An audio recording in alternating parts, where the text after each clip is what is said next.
to get up now. I want all of you to get up out of your chairs. I want you to get up right now and go to the window, open it, and stick your head out and yell, "I'm as mad as hell, and I'm not going to take this anymore!"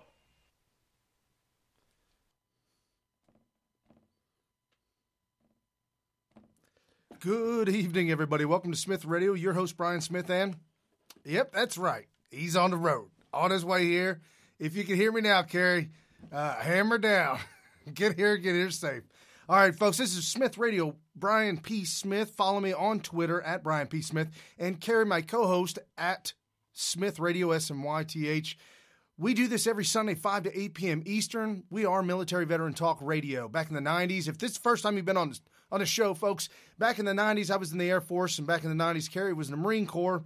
We've come together. We've been doing this for years, decades, folks. We've been doing this for decades, to where we would call each other on the phone for hours and hours on end and talk about politics, talk about life, talk about everything and anything in general for hours and hours on end. And then right after the failed stopping of Barack Hussein Obama in 2012, we decided that it was about time we did something about it. And this is Smith Radio. This is what we do, and this is how we do it. So I hope the sound levels are good. I thought maybe he was wearing all green. No, I'm not all green. I hope the sound levels are good. So if you're out there listening right now on the Twitter sphere, just give me a heads up, crush the hearts, let me know that sounds good, because my sound guy, Carrie's not here. Okay. Soon to be here, though. Soon to be here. And I've got a loaded stack of stuff in the show today. It's absolutely incredible. There's all kinds of things going on. We're starting to talk about, I'm going to talk about Davos, Donald Trump in Switzerland. Unbelievable. Knocking it out of the park. Businessmen around the world just in shock and awe that we finally have a businessman in power that knows what the hell he's doing up there. So we'll talk about that. We'll talk about all the great things that are happening in America right now that Donald Trump is doing to make America great again. It's phenomenal. It's the news you'll never hear.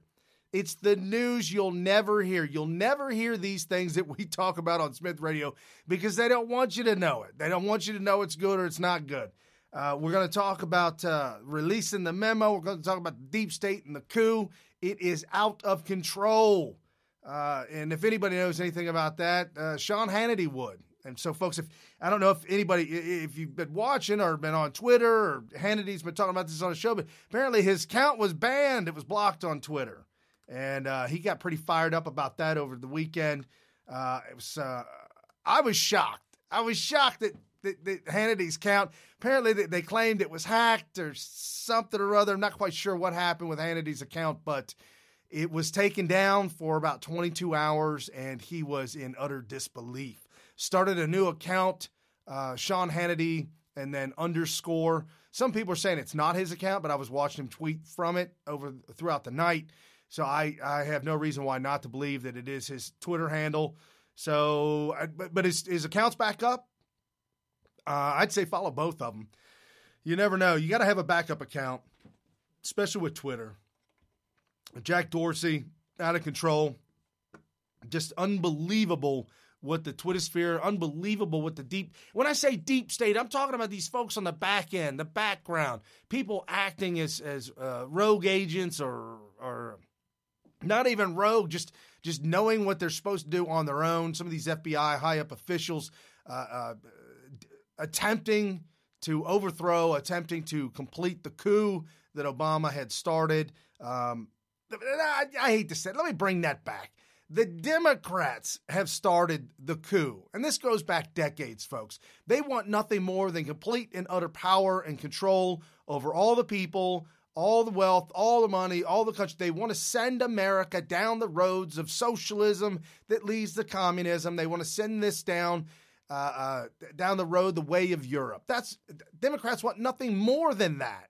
And so we here at Smith Radio, we expose this, we expose the deep state, we expose these actors for who they are and tell you who they are and let you know what you can do about that to help. And so we're going to talk about that, releasing the memo, got on it, all those text messages, apparently they showed up. But if you have a Samsung, I don't know, man. I don't know if I'd I'd not be weary. So Samsung apparently having nothing to do with missing text messages, like the FBI said. Tucker Carlson talks about secret society. We've also got Joe DeGeneva. I've got a couple of soundbite video clips from him as well, which I wanted to play last week, but we ran out of time. I didn't get a chance to. So I've got two clips of Joe DeGeneva this week. Just absolutely phenomenal. Great information. We've got, the Clinton body count. I don't know if anybody knows about this, but there is a website that has been hidden. I used to go to it all the time, but I've since have lost it, and I've come across it again. The website is called whatreallyhappened.com. Whatreallyhappened.com, and it is the Clinton body count. It is a fascinating, absolutely fascinating website that documents probably about the last 40 years of people that have been involved with the Clinton Foundation, the Clinton machine, and have been ground up in that machine and thrown away.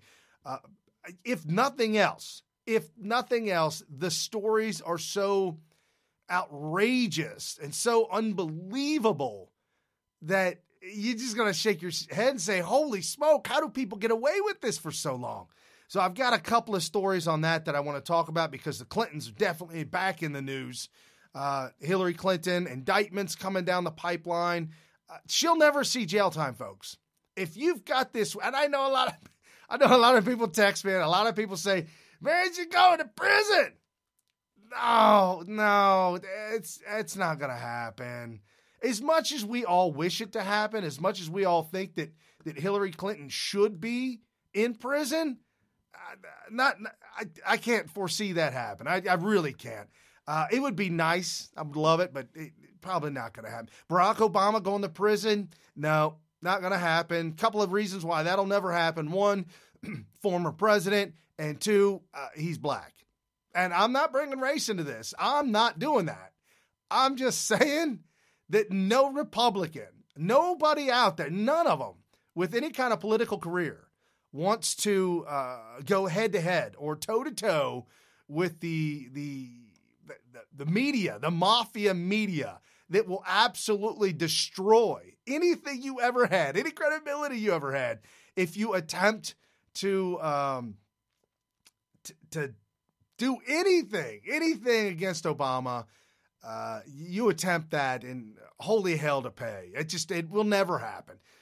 Which is unfortunate. And I honestly believe that Barack Obama knew what he was doing. He knew he could get away with it. He knew that he could play the race card. And he did. He played the race card all the time. He knew he could roll with the race card.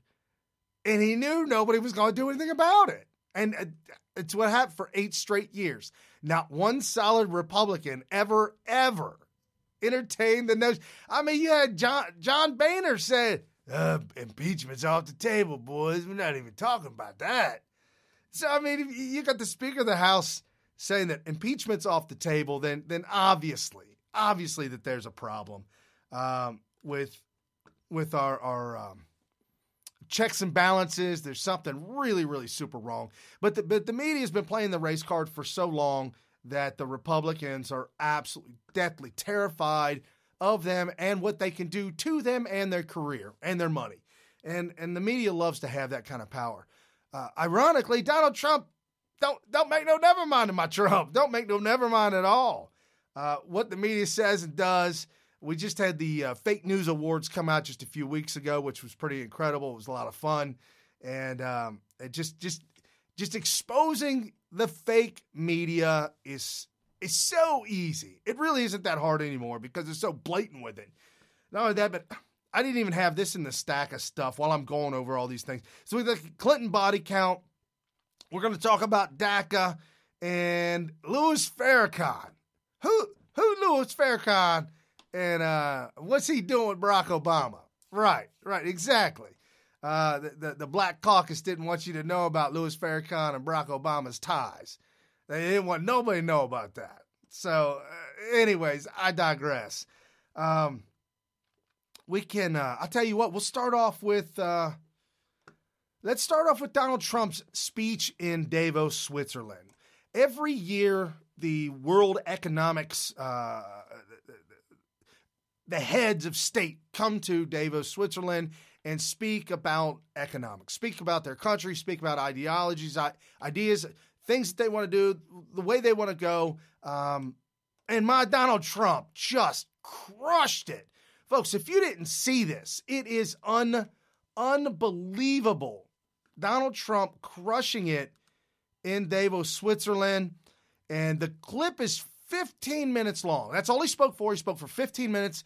And then he took a quick little Q&A session.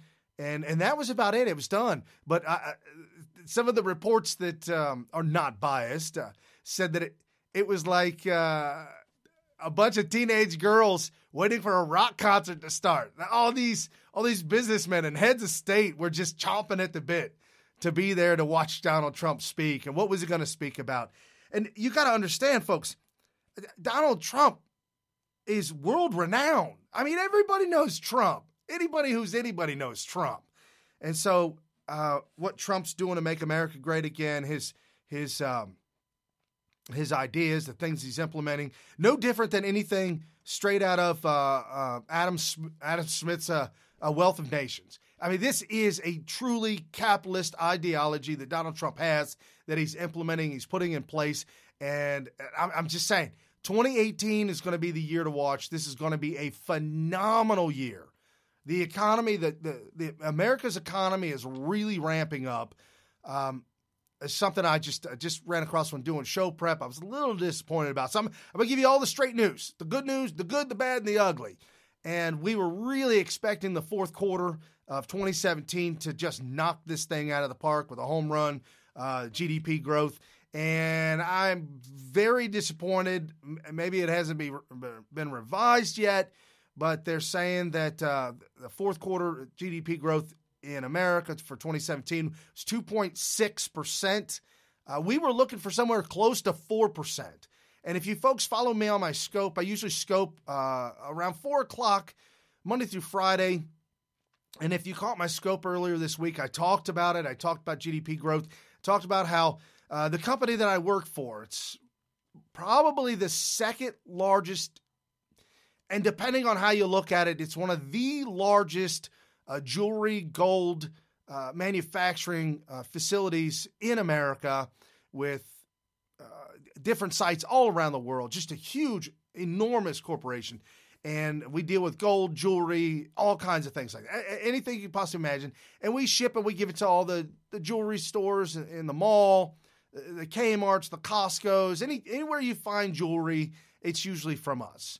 And the folks that I work with and I've talked to, I've only been there half a year. I haven't been there even quite more than a half a year yet. But some of the folks I was talking to in January, early January, we were talking about the economy, business, and some of the folks have been there 10, 15 years, said that it was the largest shipping, the largest ordering, the largest producing month that they have ever witnessed, any Christmas that they have ever witnessed in the 10 to 15 years that they've been working there.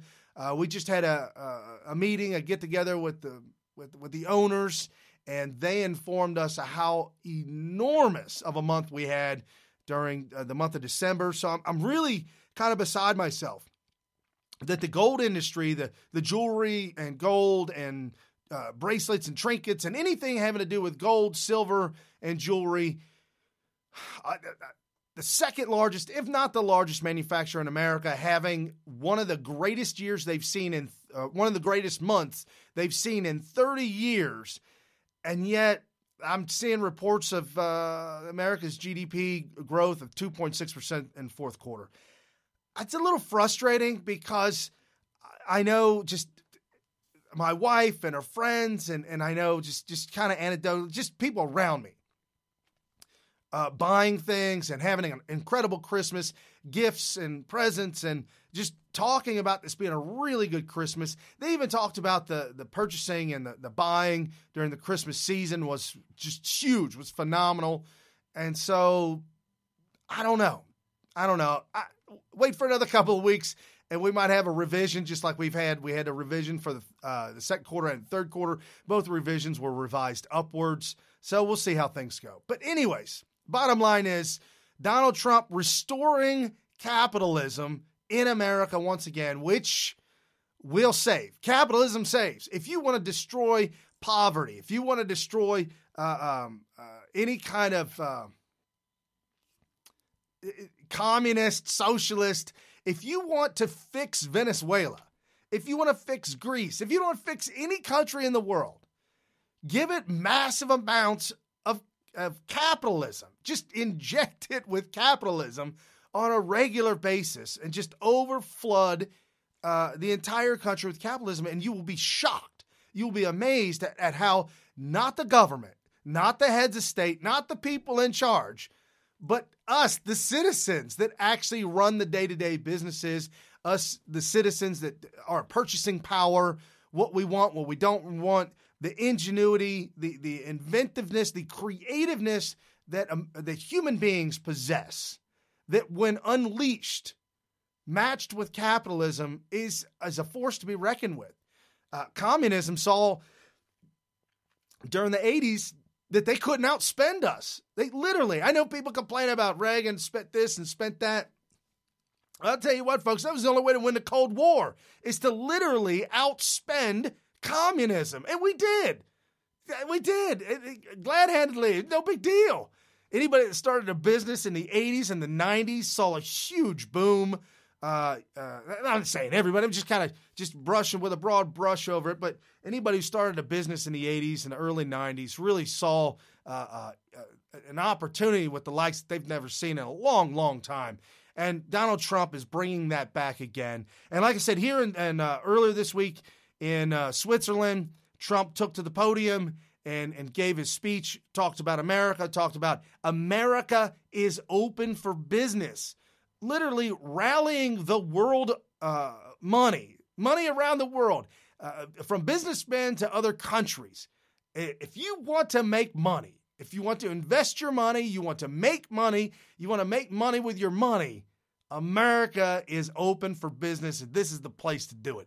And like I said, it's a 15-minute clip, but I'm not going to play it all. I'm just going to play the first few minutes of it right now, and then maybe towards the end of the show or at the end of the show for those of you on Periscope. I'll play the rest of it on Periscope. And once again, really quickly, you're listening to Smith Radio, Military Veteran Talk Radio. I am Brian Smith, my cousin Carrie Smith, co-host who is on the road and should be here shortly. We do this every Sunday evening, 5 to 8 p.m. Eastern. We go live on Periscope where you can watch the video aspect of it and the audio. But if you want to listen to audio only, you can check us out on iHeartRadio. And I've created a quick link for you, iHeart.smithradio.com. And if you are on the web or on the internet, you go to smithradio.info. We've set that link to directly point to the audio version where you can download an MP3 version of the show, smithradio.info. You can download an MP3 version of the show so you can have it on your phone, listen to wherever you want throughout the week. And with that being said, further ado, this is part of the Economic Forum, Donald Trump speaking in Switzerland. Thank you, Klaus, very much. It's a privilege to be here at this forum where leaders in business, science, art, diplomacy, and world affairs have gathered for many, many years to discuss how we can advance prosperity, security, and peace. I'm here today to represent the interests of the American people and to affirm America's friendship and partnership in building a better world. Like all nations represented at this great forum, America hopes for a future in which everyone can prosper and every child can grow up free from violence, poverty, and fear. Over the past year, we have made extraordinary strides in the U.S. We're lifting up forgotten communities, creating exciting new opportunities, and helping every American find their path to the American dream, the dream of a great job, a safe home, and a better life for their children. After years of stagnation, the United States is once again experiencing strong economic growth. The stock market is smashing one record after another and has added more than $7 trillion in new wealth since my election. Consumer confidence, business confidence, and manufacturing confidence are the highest they have been in many decades. Hey, just to let you folks know, I did the math on that. $7 trillion would be about $20,000 per person in America.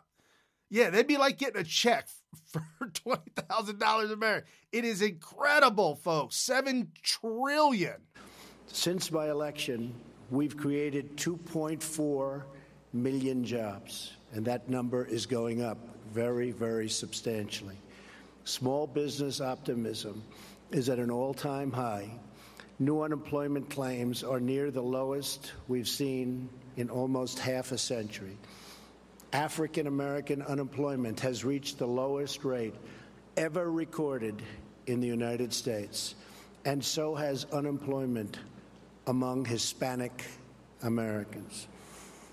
The world is witnessing the resurgence of a strong and prosperous America. I'm here to deliver a simple message. There has never been a better time to hire, to build, to invest, and to grow in the United States. America is open for business, and we are competitive once again. The American economy is by far the largest in the world, and we've just enacted the most significant tax cuts and reform in American history. We've massively cut taxes for the middle class and small businesses to let working families keep more of their hard-earned money. We lowered our corporate tax rate from 35% all the way down to 21%. As a result, millions of workers have received tax cut bonuses from their employers in amounts as large as $3,000.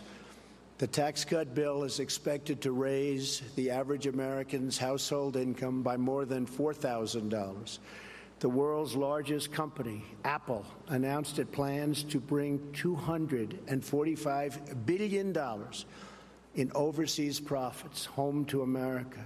Their total investment into the United States economy will be more than $350 billion over the next 5 years. Wow. Now is the perfect time to bring your business, your jobs, and your investments to the United States. This is especially true because we have undertaken the most extensive regulatory reduction ever conceived. Regulation is stealth taxation. The U.S., like many other countries, unelected bureaucrats, and we have, believe me, we have them all over the place, and they've imposed crushing and anti-business and anti-worker regulations on our citizens with no vote, no legislative debate, and no real accountability. In America, those days are over. I pledged to eliminate 2 unnecessary regulations for every 1 new regulation. We have succeeded beyond our highest expectations. Instead of 2 for 1, we have cut 22 burdensome regulations for every 1 new rule. We are freeing our businesses and workers so they can thrive and flourish as never before. Folks, I'm going to tell you right now, when we thought that Donald Trump was going to do a 2 for 1, we were excited. And we talked about this on the show for years and years and years. We said that the politicians should be elected and should be sent to Washington to actually remove regulations, to remove these burdensome laws that don't even, that are on the books that shouldn't even be there. So for every 1 regulation you want, take down 2 bad ones. Donald Trump is now reporting to the world that he is removing 22 to 1. 22 to 1. I can't even begin to tell you how giddy I get thinking about what businesses are going to do. And you're like, what the big corporations, big businesses. Yeah, who you think pays your paycheck? Who you think pays your paycheck? If you're a CEO of the company, if the head of the company, the president of the company is not a millionaire, if he's not, then all his employees are not making very much money. Granted, the head of the company is always going to make more money and is always going to become wealthy, especially if the business thrives and flourishes. If you want that, if you want those millions of dollars, if you want to start your own business, if you want what he has, you've got to do what he did. You're going to have to start from scratch. You're going to have to take massive amounts of risk. You're going to have to come up with either investors or backers, or start small, start real small. The gold company that I worked for, they said 35 years ago, they started out of their kitchen in their house. And now, one, if not the largest gold manufacturing company and supplier in the entire country of America. And we ship worldwide. That's phenomenal. The whole family's involved. Everybody's involved. It's something that they've done together, and they struggled and struggled and struggled. And in the meeting that we had just recently with the owners, who are the two sons own the company, and the one son got choked up speaking about his dad because his dad wasn't able to live to see such prosperity, such how the company has grown leaps and bounds. And he was kind of sad about that. But folks, that's what it takes. That's what it takes. And now I work for them, and I'm not getting rich, but I've got security. I've got a paycheck, and I've got insurance. I've got this. I've got that. It's good. And I agreed to work with them. However, I do want what he has, and I'm working on that on the back end. So when you say you work a 40-hour week job and that's it, I work a 40-hour week job plus on the back end trying to make something else happen. And that's the only way to do it, folks. Lots of sacrifice. So the next time an employee tells you that the president, the CEO of the company, that fat cat, that rich capitalist pig. No, man. No, it takes a lot of work and a lot of energy. And on a flip note, I've seen corporations, I've actually worked for corporations that were handed down to the children. The father, the grandfather had built the company, a hard worker, but the children, when he handed it down to them, they didn't know that hard work. They didn't know that sacrifice. And I tell you what, the corporation pays for it. They pay for it in one way or another. One company I worked for that almost closed its doors because of that was able to get some other senior chief operating officer to help the son understand what needs to be done, So, there's all this trouble and all this. And when you go home, you're still doing work. When you leave, you're still doing work. Folks, if you're working 40 hours a week, you ain't doing that. You go home, that's it. It's done. These guys who own it, these guys who run it, that's 7 days a week. Something happens, the owner of the company's got to fly to India. Who wants to fly to India out of nowhere just on a whim, or because you need to go to India to check on your other business? Well, if you want that, that's what you got to do. Anyways, I digress. That's my little capitalism spiel. It's getting up on my soapbox talking about that. So America is open for business. Did you hear the numbers he's talking about? $350 billion with a B, $1 billion Apple bringing back to America. That, folks, that is phenomenal. That's unheard of. He said in this forum, when Donald Trump was speaking in the forum, he's speaking to the world. He made the comment that he was talking with some other heads of state and some other business leaders around the world. And one of the business leaders had made a comment that he was going to bring, $300 and $400 million to America. And Donald Trump was like, oh, okay. He's telling this story about himself, which is funny. I love it. And he says, I'm listening to this guy, and he's telling me he's going to bring $400 million to America. I'm like, hey, that's all right. That's a good start. That's a good start. And the guy had to correct me. I misunderstood him. He said 400 billion, not million, billion. And then I look back at it and say, yeah, that's what I'm talking about. Folks, this is real. This is really, really happening. Come 2020, you're not going to know what to do. You are going to be flabbergasted with the ability that you have financially, with the things you're able, the purchasing power you're going to be able to have, paying your credit cards off, buying with cash, investing. For those of you who have 401ks, retirement, in 2017, retirement accounts grew on average 35 to 40%. Phenomenal amounts. There's a gentleman that I work with that's talking about retiring in the next couple of years. He has a 401k with our company, and his wife has a separate 401k with another company. He told me combined, him and his wife have an extra $60,000 in their 401k combined. I mean, obviously they've been investing for years and years and years, but he said the 40% increase in the management company, whoever manages 401k, has been phenomenal. Not only that, but the profit sharing with the company I work for, the profit sharing this year, everybody was raving about it in the company. Like I said, I've only been there about 6 months, so I didn't qualify for it, but everybody that I'm working with is excited about the money. They don't talk about my Trump. And that's okay. That's okay. Ronald Reagan said anything is possible as long as you don't care who gets the credit. Donald Trump doesn't care who gets the credit. Look at him. Honestly, he does not care who gets the credit. He just wants to make it happen. Think about this, folks. If Donald Trump can make America the dream that we always knew it was, to raise the economy true to roof, I mean, just launch this thing into the stratosphere like never seen before.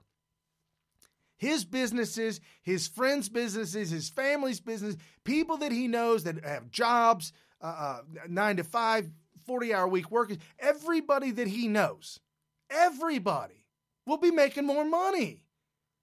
Rising tides raises all ships, and that's a fact, folks. It's an absolute fact. These corporations cannot get along without you. However, with that being said, they did not go into business because of you, employee. You're an employee. And I know, like the song goes, just another number. And I know that the Democrats and the leftists always want you to feel like you're working for the man and he's got you under his thumb and the pressure's getting to you. No, man, that's not how it is. That's really not how it is. And if you feel that way, you have to take a step back. One of two things. Either the company really is a bad and awful company that you work for, and I've worked for them, and I've left them. I've walked away. So that's your answer. Walk away. Find something different. Definition of insanity is doing the same thing every day, never changing course, look for a different result. That don't happen. When you work for a bad company that treats its employees bad, and I've worked for them. I've worked for a handful of them. You got to walk away. Go find something else. That's first. And secondly, if that's not the case, then you need to check your own mindset. And stinking thinking will do you in. And I work with people, and I tell them, this is the first job I've ever had that was not a bona fide machine shop, a job. I work in the manufacturing industry, and in a machine shop, it's rough, it's tough, it's some hard work. There's no question about that. This gold company bought 3 small but expensive machines, expecting to use these CNC machines to make jewelry. And the guy they hired said, "Oh yeah, get these machines, I'll set them up." Or as soon as the machines were delivered, the guy quit. He walked away. So they had 3 machines. They had no idea what to do with them. And long story short, somehow they got a hold of my resume, and I was looking, and they brought me in, and I said, sure, I make this happen. It'd be no big deal. And they're pleased. They're excited. I'm pleased. I'm excited. I've got free reign for the most part. And I tell these folks that I work with that have that stinking thinking that it's somebody else's fault, it's the company's fault, look at the owner, look at him. Hey, dirty old B. I'm like, no, man, come on. I said, you want to talk about, let me tell you about some of the shops I've worked in. Let me bring you down to reality. There's a young guy that I'm working with that would like to get in the machine shop world and thinking about getting a higher pay grade by going to another company. And I had to inform him what he has here is literally a gold mine. The company's good to its people, and they treat everybody so well. They might not like you, and they might not talk to you, but I tell you what, you got a 40-hour-a-week job. People come in late, nobody says anything. People leave early, nobody says anything. You clock in and out when you want. You take a break when you want. You take your lunch when you want. Literally nobody telling you what to do. So you got to do it on your own, and I'm telling you, some of these companies, you keep looking for those companies that you fit with. And I finally found a company I fit really, really well with, and I'm happy about it. And it gives me the ability to do this, what I truly love to do. Smith Radio, Military Veteran Talk Radio, live 5 to 8 p.m. Eastern, right here on Periscope. You can catch us on smithradio.com. And while you're on smithradio.com, the website, you can see Donald Trump's Twitter feed live. So while you're cruising around our website and Mr. Trump tweets out something, you'll be able to see it right there live on Smith Radio. Also, you can check out Carrie's Twitter feed and my Twitter feed live on Smith Radio, as well as the Smith Radio blog. There's some great articles there as well. So we wrap it all up. There's some awesome videos. There's a lot of great content there and some funny stuff as well. If you scroll down to the bottom of the page, there's I made this slideshow of, it's memes and pictures I've been collecting probably for the last 8 to 9 years. And it's just probably thousands of memes and pictures that are just absolutely hysterical. And some of them, they'll give you a throwback. You'll remember, you'll be like, oh, wow, that happened years ago. Or I remember when that happened or when this happened. So it's good times. smithradio.com, SMYTH, check it out. And if you like what you hear, if you enjoy the show, if you understand the situation that we're in, Smith Radio is here to help Donald Trump make America great again. If you want to help that movement, this movement that we have, because when Trump is out of office, after 8 years, Trump can no longer be president. Once that happens, Smith Radio will still be here, and we've still got to push forward. We've got to look for that next president, that next leader who will carry on the torch. We will be reporting on it, and we will be exposing the people who maybe from another country that probably shouldn't be able to be a president. Hey, I'm just saying, Ted Cruz. I'm just saying, man. All right, I'm going to get into that. That's all good. But if you like what you hear, share the show. Hit the share button. Share the show with your friends and family. Share it on Twitter, on Facebook, and crush the like button, crush the follow button. Make sure you're following Smith Radio as well. And when you're on the Smith Radio website, there's a button right there that says Patreon. Click the Patreon button and donate $1. $1. That would be phenomenal, fantastic. We would absolutely love that. $1 over 5,000 people, that's $5,000. To each individual person, no big deal, but to all of us as a group, as a team, it makes the world a difference, and we can do this 5 days a week instead of one night a week on Sunday night. And I want to give a shout-out. I want to thank Vanessa. She's one of our Patreons. She's part of our group, our mastermind group, if you will, and she helped to create and we were talking through our little text message, our private text message group. And we had the idea, Donald Trump said, America open for business. And so we all started collaborating back and forth, and Vanessa came up with the notion, hey, how about this? And she put together the shape of the United States of America with the flag in the background and the big sign that everybody sees, the neon open sign, and under new management. So if you see the beginning of the show, it's Vanessa, and I'm very, very happy that she was able to do that. Okay, I'll show it to you. It's this picture right there. Under new management. That's what I'm talking about. America open for business, folks. So if you have that creative ability and you want to help the show, by all means, become a Patreon. DM us on Twitter. You could also email us, Brian@smithradio.com, or Kerry, Kerry, at smithradio.com, and we can be in touch that way as well. So as we're moving right along and we're talking about America and how great America really is and how things are really coming along, Donald Trump at the Davos Economic Forum in Switzerland, and just a couple of things that I want to bring to your attention. Let's see. Okay. So Apple bringing back $350 billion. Cambells Soup. You folks hear about Cambells Soup? Cambells Soup is closing the Toronto plant and shifting production back to America. Chrysler Fiat. If you've never heard of Fiat, Fiat is, Chrysler and Fiat, that marriage is a marriage made in heaven. Daimler Chrysler, Mercedes-Benz and Chrysler together? No. These two polar opposites. You're talking about one you buy at the dollar store made in China. The other one, you buy at the high-end Macy's store made out of Germany. I just completely, and it did. It split, and I'm sorry, but I get all excited about business and some of these mergers and splits. So Chrysler, I have no real love for Chrysler and their products. However, Fiat is the Chrysler of Europe. Fiats are everywhere. It's the cheap car of Europe, just like Chrysler is here. But anyways, Chrysler Fiat is reviving the Jeep Wagoneer and bringing $1 billion to the table. Folks, it's happening. America is being made great again, and companies and corporations are excited to bring their money back.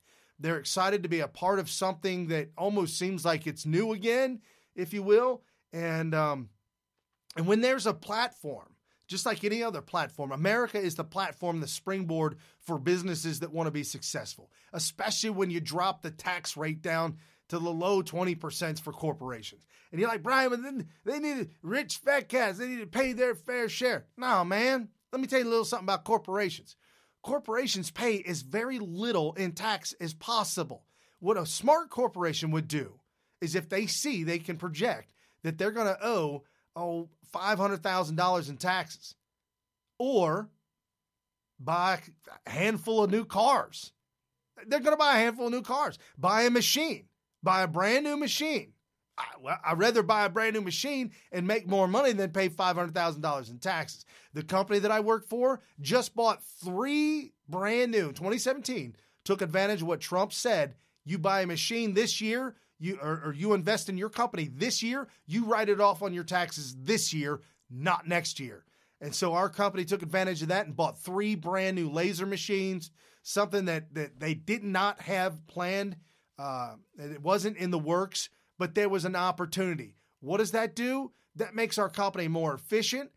We have better tools to use. It'll raise our bottom line. And if the company makes more money, we're going to make more money too as employees on the back end when it comes time for profit sharing, for bonuses, for wages. I mean, you can negotiate a better wage knowing that the company is going through the roof. And you're like, Brian, what do you mean negotiate a better wage? What, do you have a yearly review? And if you don't have a yearly review, and I've worked for companies that don't, request one. Ask your boss, say, hey, I haven't had a review in a couple of years. I'd like a review and just kind of talk about my employment and how I'm getting along.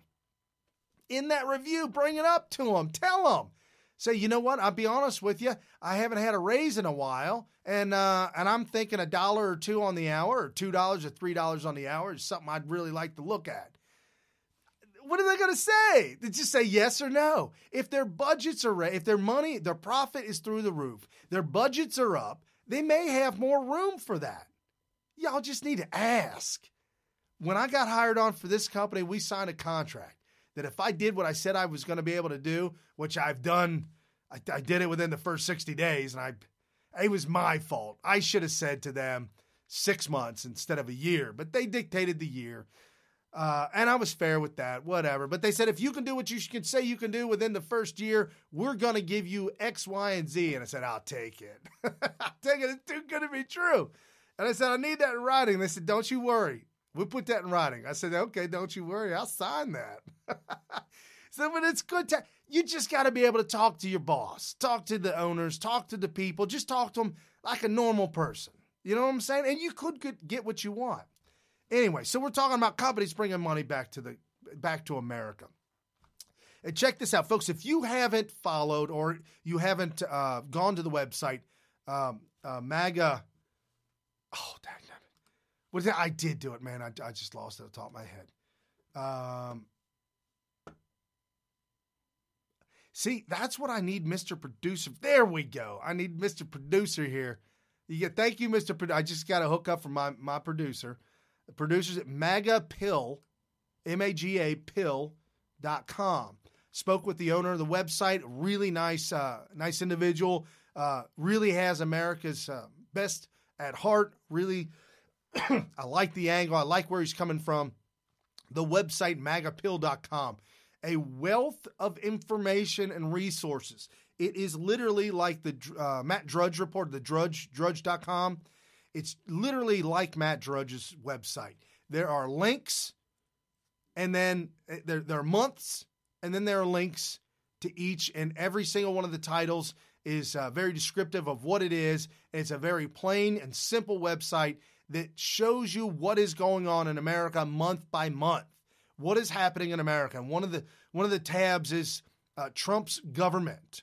And so Trump's government, in the month of January 2018, Trump signs bipartisan bill to combat synthetic opioids.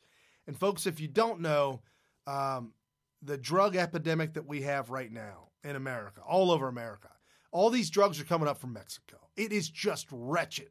The country of Mexico has fallen and slipped into a deep abyss of nothingness. It's literally becoming beyond a third world country. If something doesn't change in Mexico, they will go the way of Venezuela.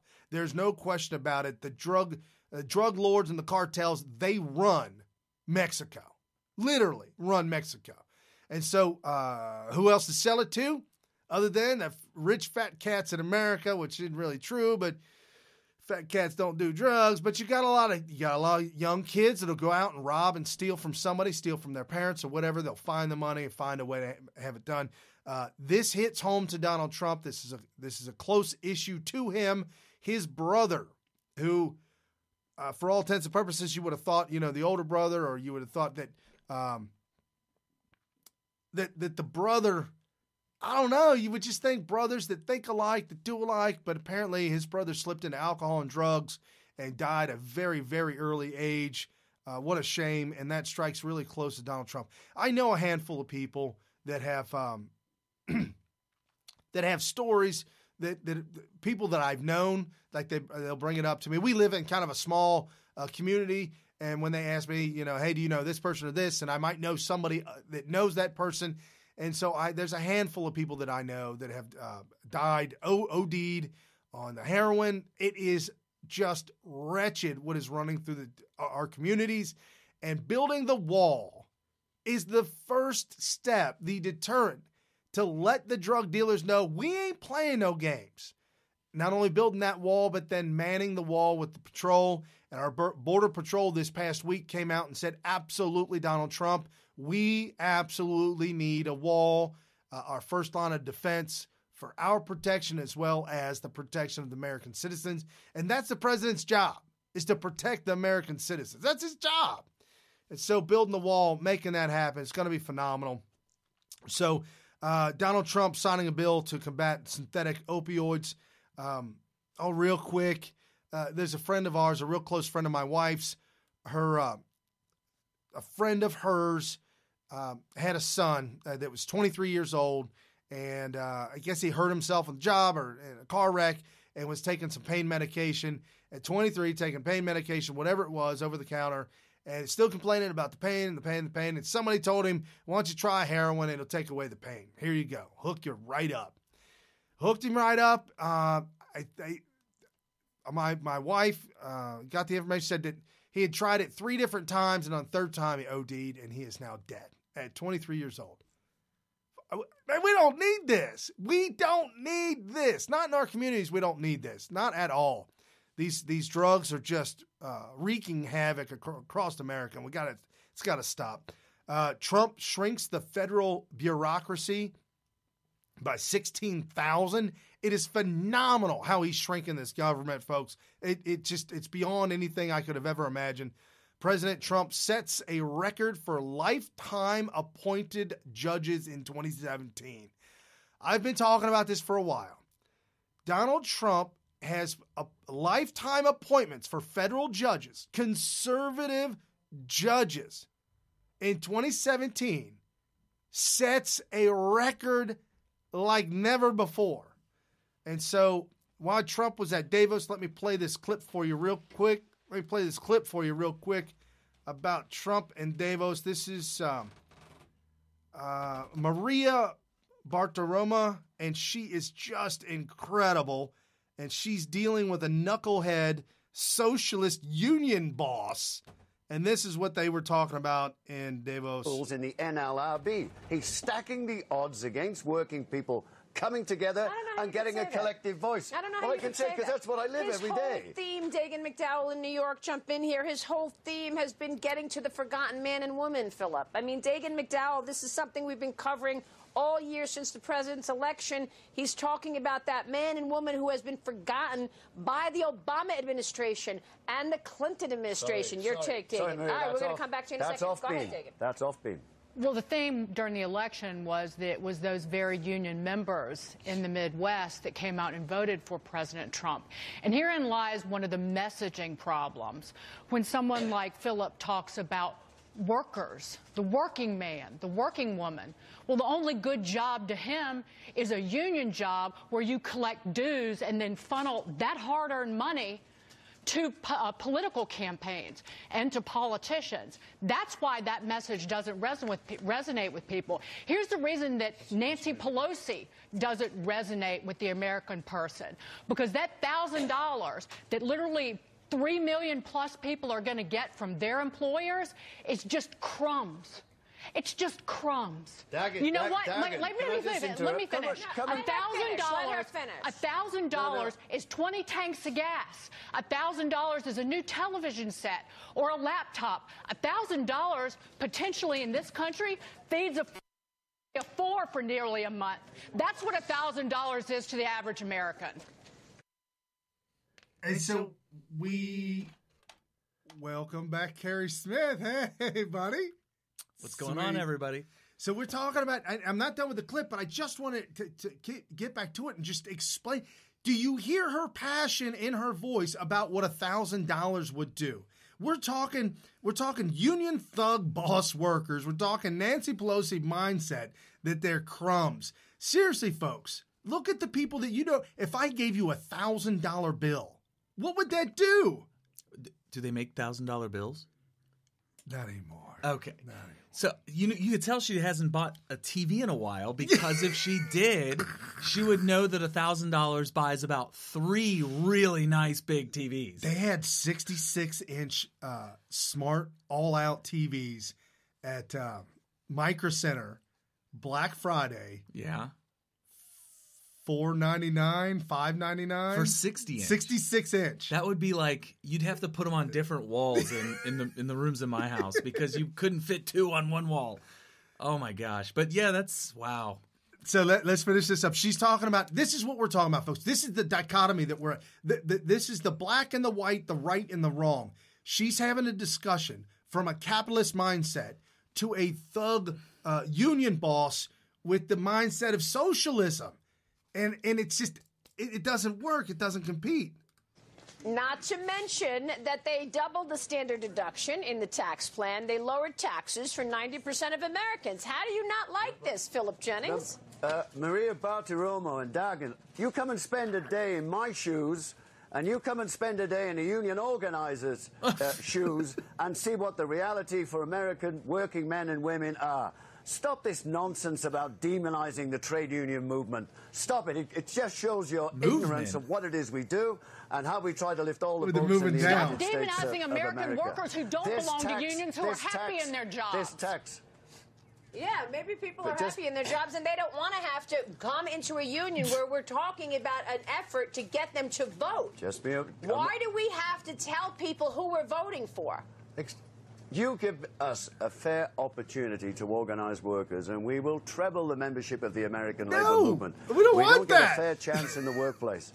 There is billions spent each year in ensuring that those workers can't come together and organize. It's vicious, it's evil, it's anti-democratic, and it's against the human rights of people.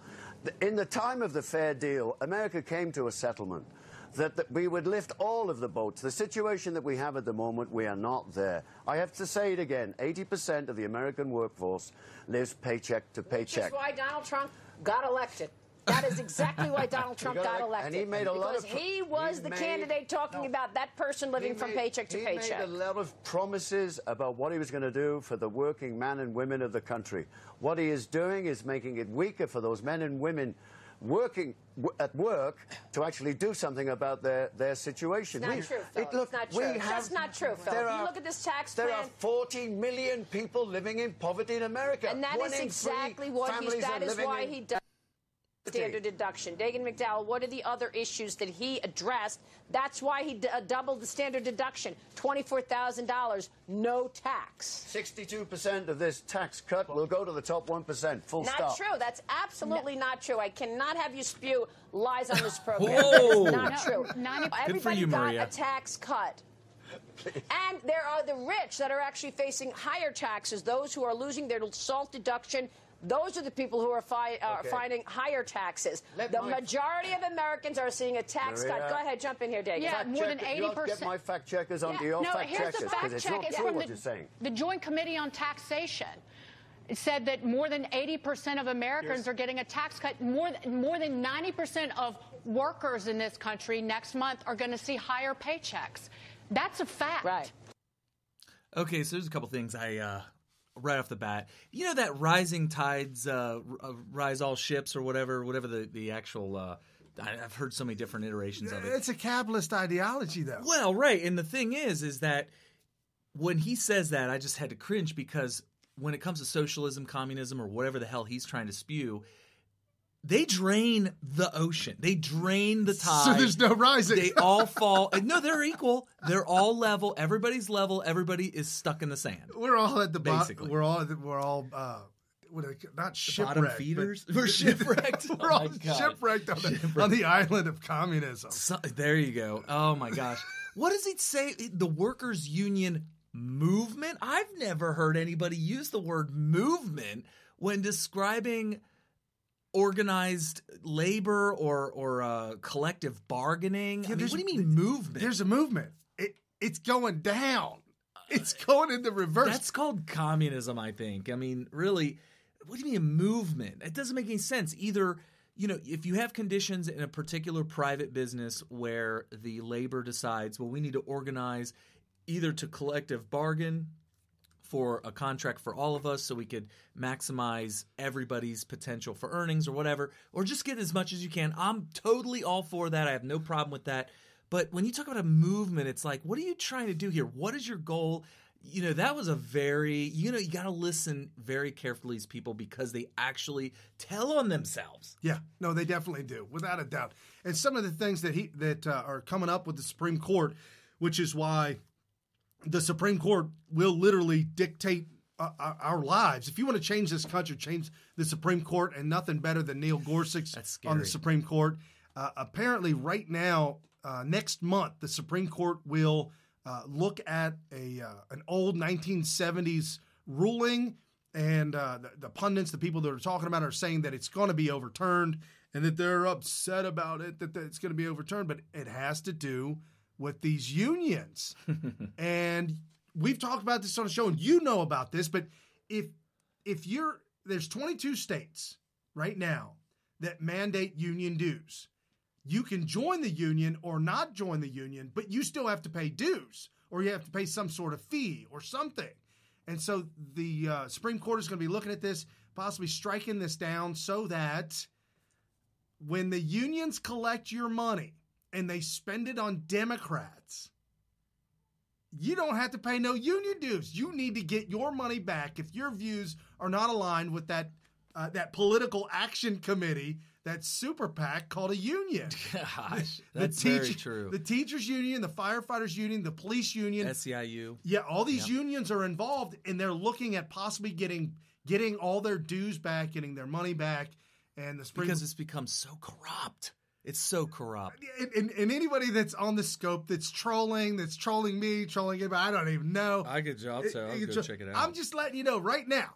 Name me one union that ever paid for some kind of conservative ideology. It never happened. Well, they shouldn't either way. They shouldn't go. Yeah, they shouldn't pay. They shouldn't be using your dues for political reasons. No. Not at all. That's crazy. And so just to finish up, we're running down the great things that have been happening in America this past year. What an incredible, incredible year. So, again, President Trump sets a record for lifetime appointed judges in 2017. Trump signed 96 laws in 2017. The Trump administration is a deregulation machine. And Carrie just walked into the show. Kerry, remember how we said it would be a great thing to see a 2-to-1? Oh, yeah, that was a long time ago, but I still remember. Are you talking about for every one regulation that they make, they should have two? Somebody else actually made up that. We had something else. Somebody else, was it Rand Paul? I think Rand Paul was the one that came up with the 1-to-1. Okay. Possibly. I might be wrong about that. But I'll tell you what we did come up with. We came up with like a deregulation commission or body, a governing body. Right.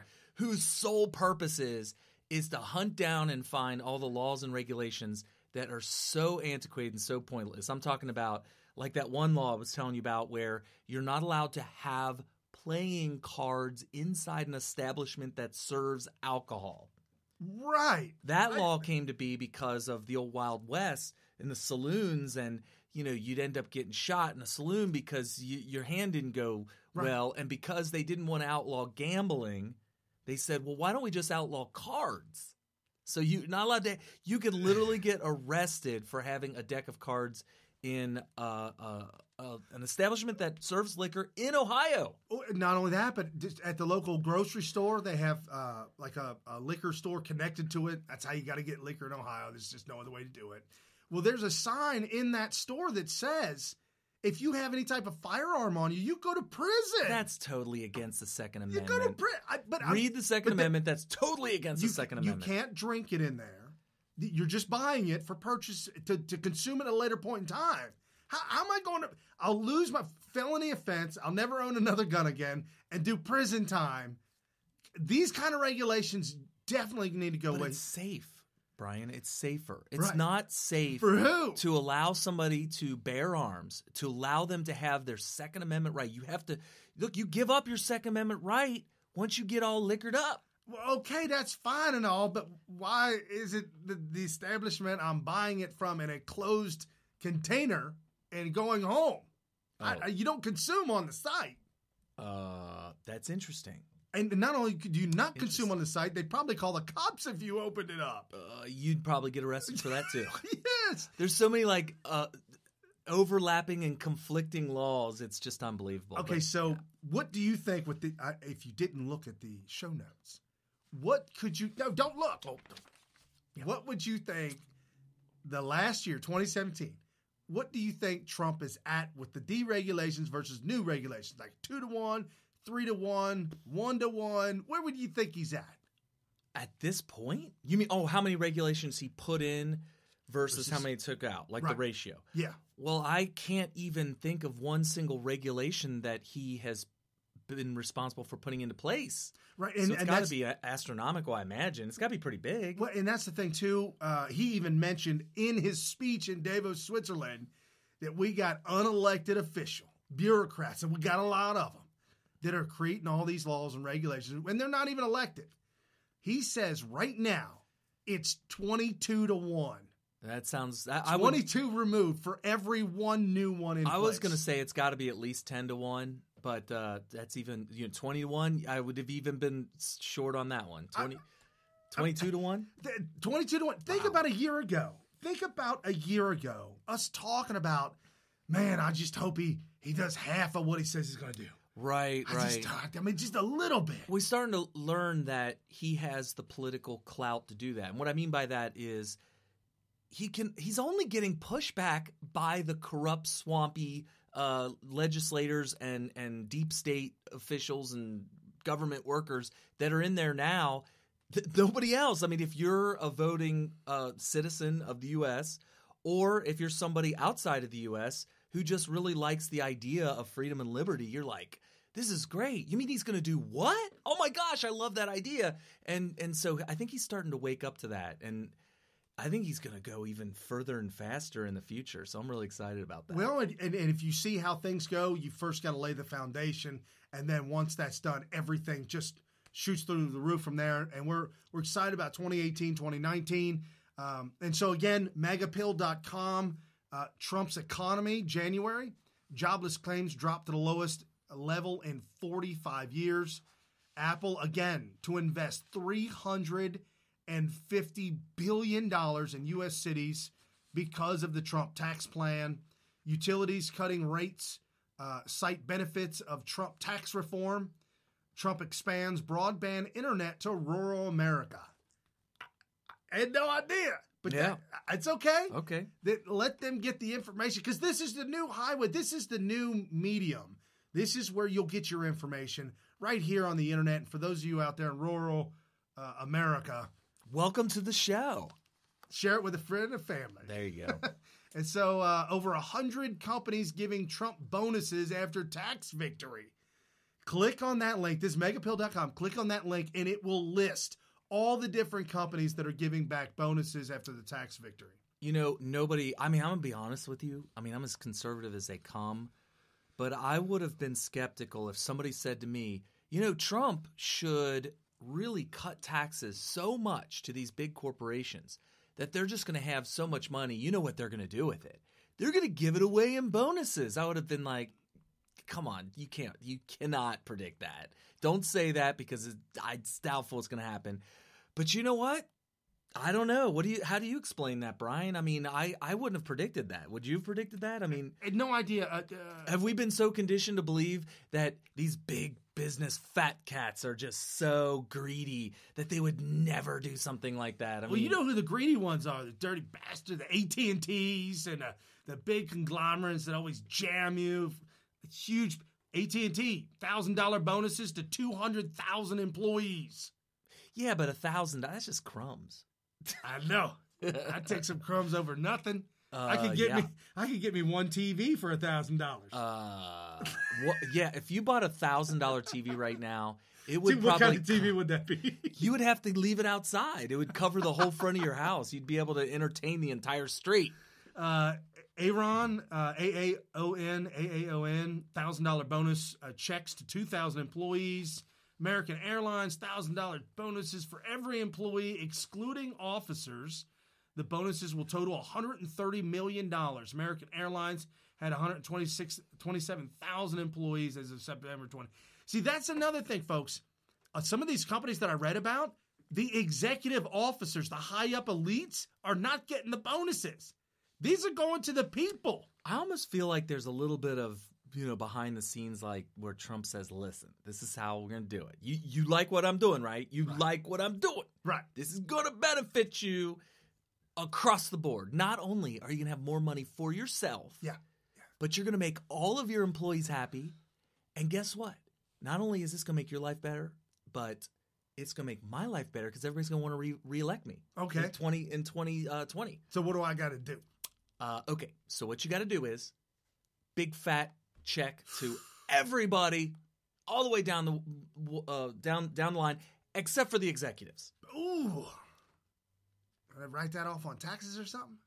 Why not? Is that money? Am I getting more money? Oh, you mean the tax cut will provide all that money back? Oh, no, yeah. This isn't money that's coming out of your pocket. You're just going to take... Oh, in a way, it is. If I told you, hey, I'm the president, I'm going to do this, that, and the other thing, we're going to push all this tax cut, and when it's done, your company's going to have an extra couple $1 million. Well, there's some of them are billions. Some of them are billions. I am asking you to get rid of that by spreading it out to all of your employees And then, and also while you're at it, don't give any of that to your high-level executives. So it is kind of a political move, but you know what? How are they not happy about this? This is going to make everybody happy. Well, and obviously, and just throwing that notion around that that's how it went. We know that he didn't go to 100 different companies to make that happen. However, the PR spin. Well, hold on a second, Brian. The PR spin of a company doing that. AT&T tops the list. How is that not great PR? Part of a capitalist society is not just consumer and business. The businesses are also fighting over the very best employees. Oh, yeah, true. And if AT&T's over there giving out big checks for everybody, yeah, and who's competing with AT&T is not giving any checks out because they're keeping it themselves, those employees are going to be like, I guess here's my 2 weeks notice.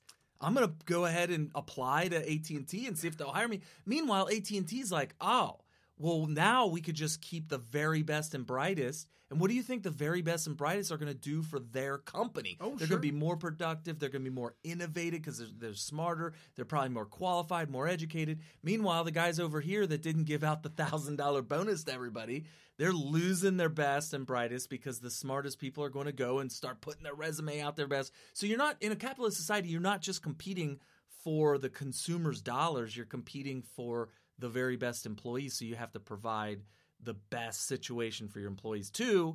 And you're competing with your competitors for those employees. So that's what's happening here. Just like, oh boy, can you hear me now?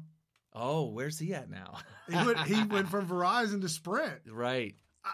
Why? Because they said the rumors were there's a big fat check on the back end of that one.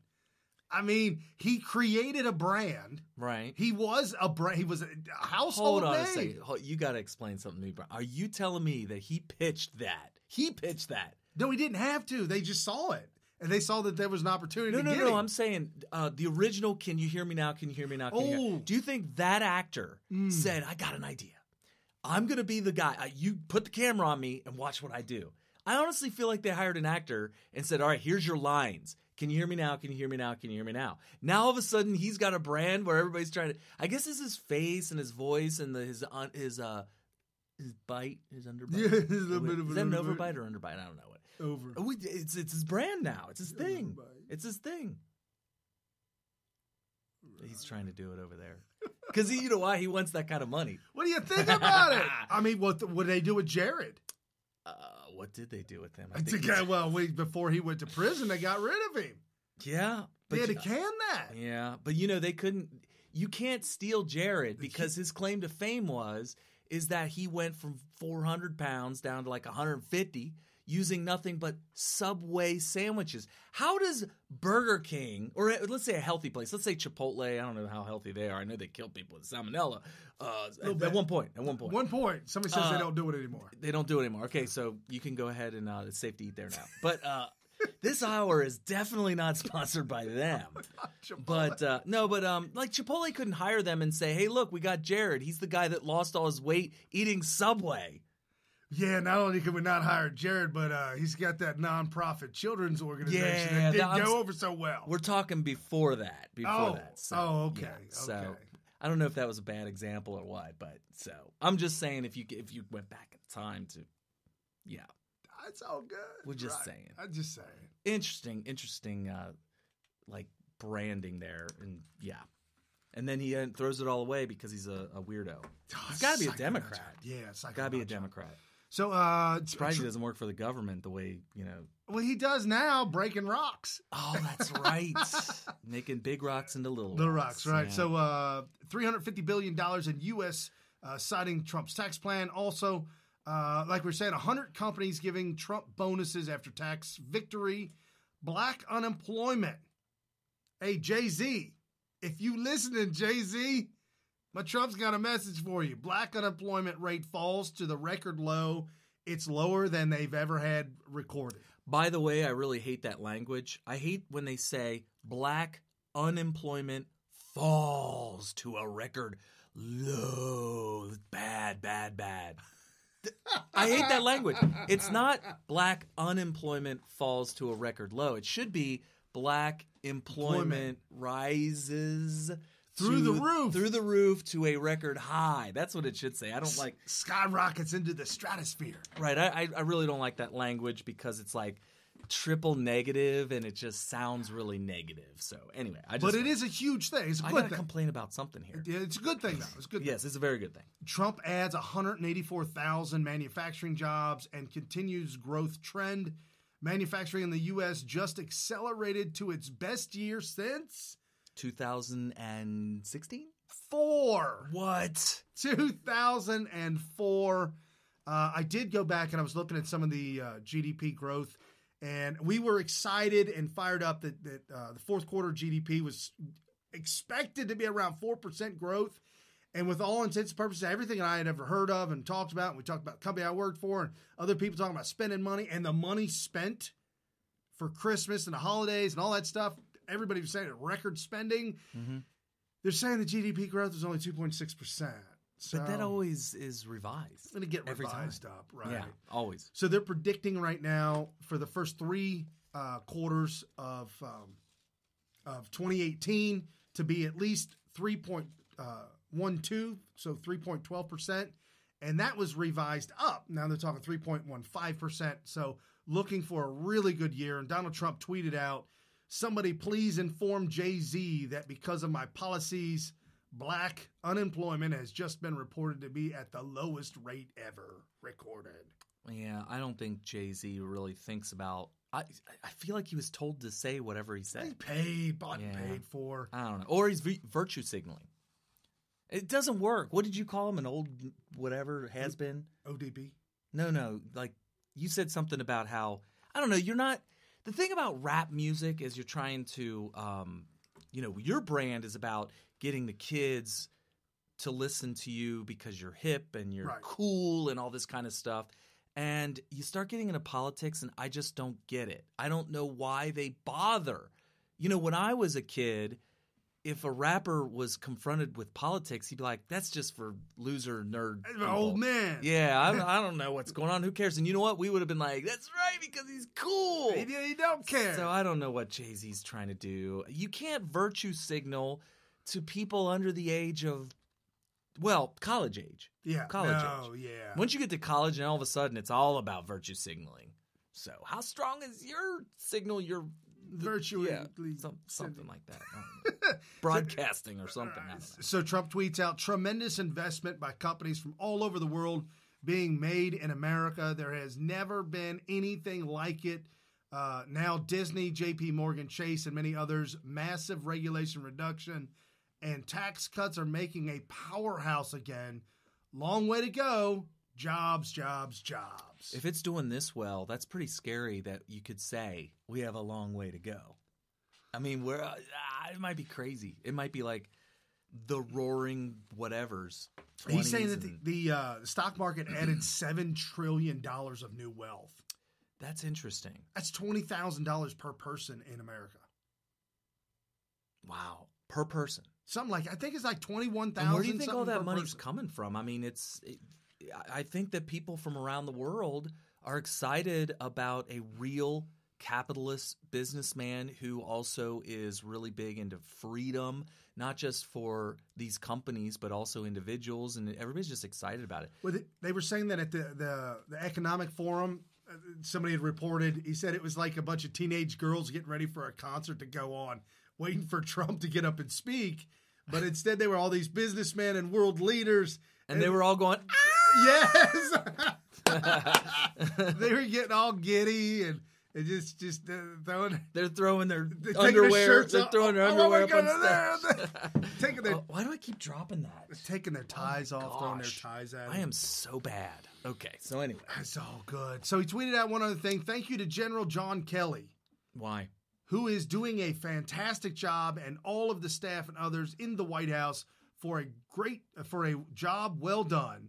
Long hours and fake reporting makes your job more difficult, but it is always great to win, and few have won more than us." That's true. I mean, that's cool that he's giving him a pat on the back. John Kelly, I got to give him some credit here. It sounds to me like the reporting of him kind of laying the law down, not just with everybody, but including Donald Trump, it sounds like there's a lot of validity to it. You know, when you first hear it, it just sounds like a whole bunch of Trump skeptics saying, you see, Donald Trump needed a babysitter. They said that and John Kelly does a better job of changing Donald Trump's diapers than anybody else. That's kind of like the narrative that they were trying to spin. And I was just like, dude, you guys are really making me mad when you talk like that. And obviously that was hyperbole, but it seems like it didn't seem like it was possible. But, you know, I think, look, I met Omarosa, who we now know was kind of not a good person. She lost her mind. Yeah, but at the time that I met her, she gave a story about how she got on The Apprentice. And it was kind of an interesting story because it wasn't what you think. They had all these people in a long line. They were like, they had been selected among a bigger crowd, and they were whittling it down to smaller and smaller crowds. And then she got to the point where she got to go into the boardroom in front of Donald Trump in order to make her pitch to be on the show. And she went up there and she basically said, well, I know I'm not going to get selected, so I'm going to basically tell them to go blank themselves. And yeah, and just gave this fiery attitude and said, you know, you guys, you know, think you're so smart, all you people, you know, you're hoity-toity, nose up in the air. Well, you know, I'm from, you know, inner city Youngstown, Ohio, which she is, and I'm not going to take this crap and blah. You know, she just blew up.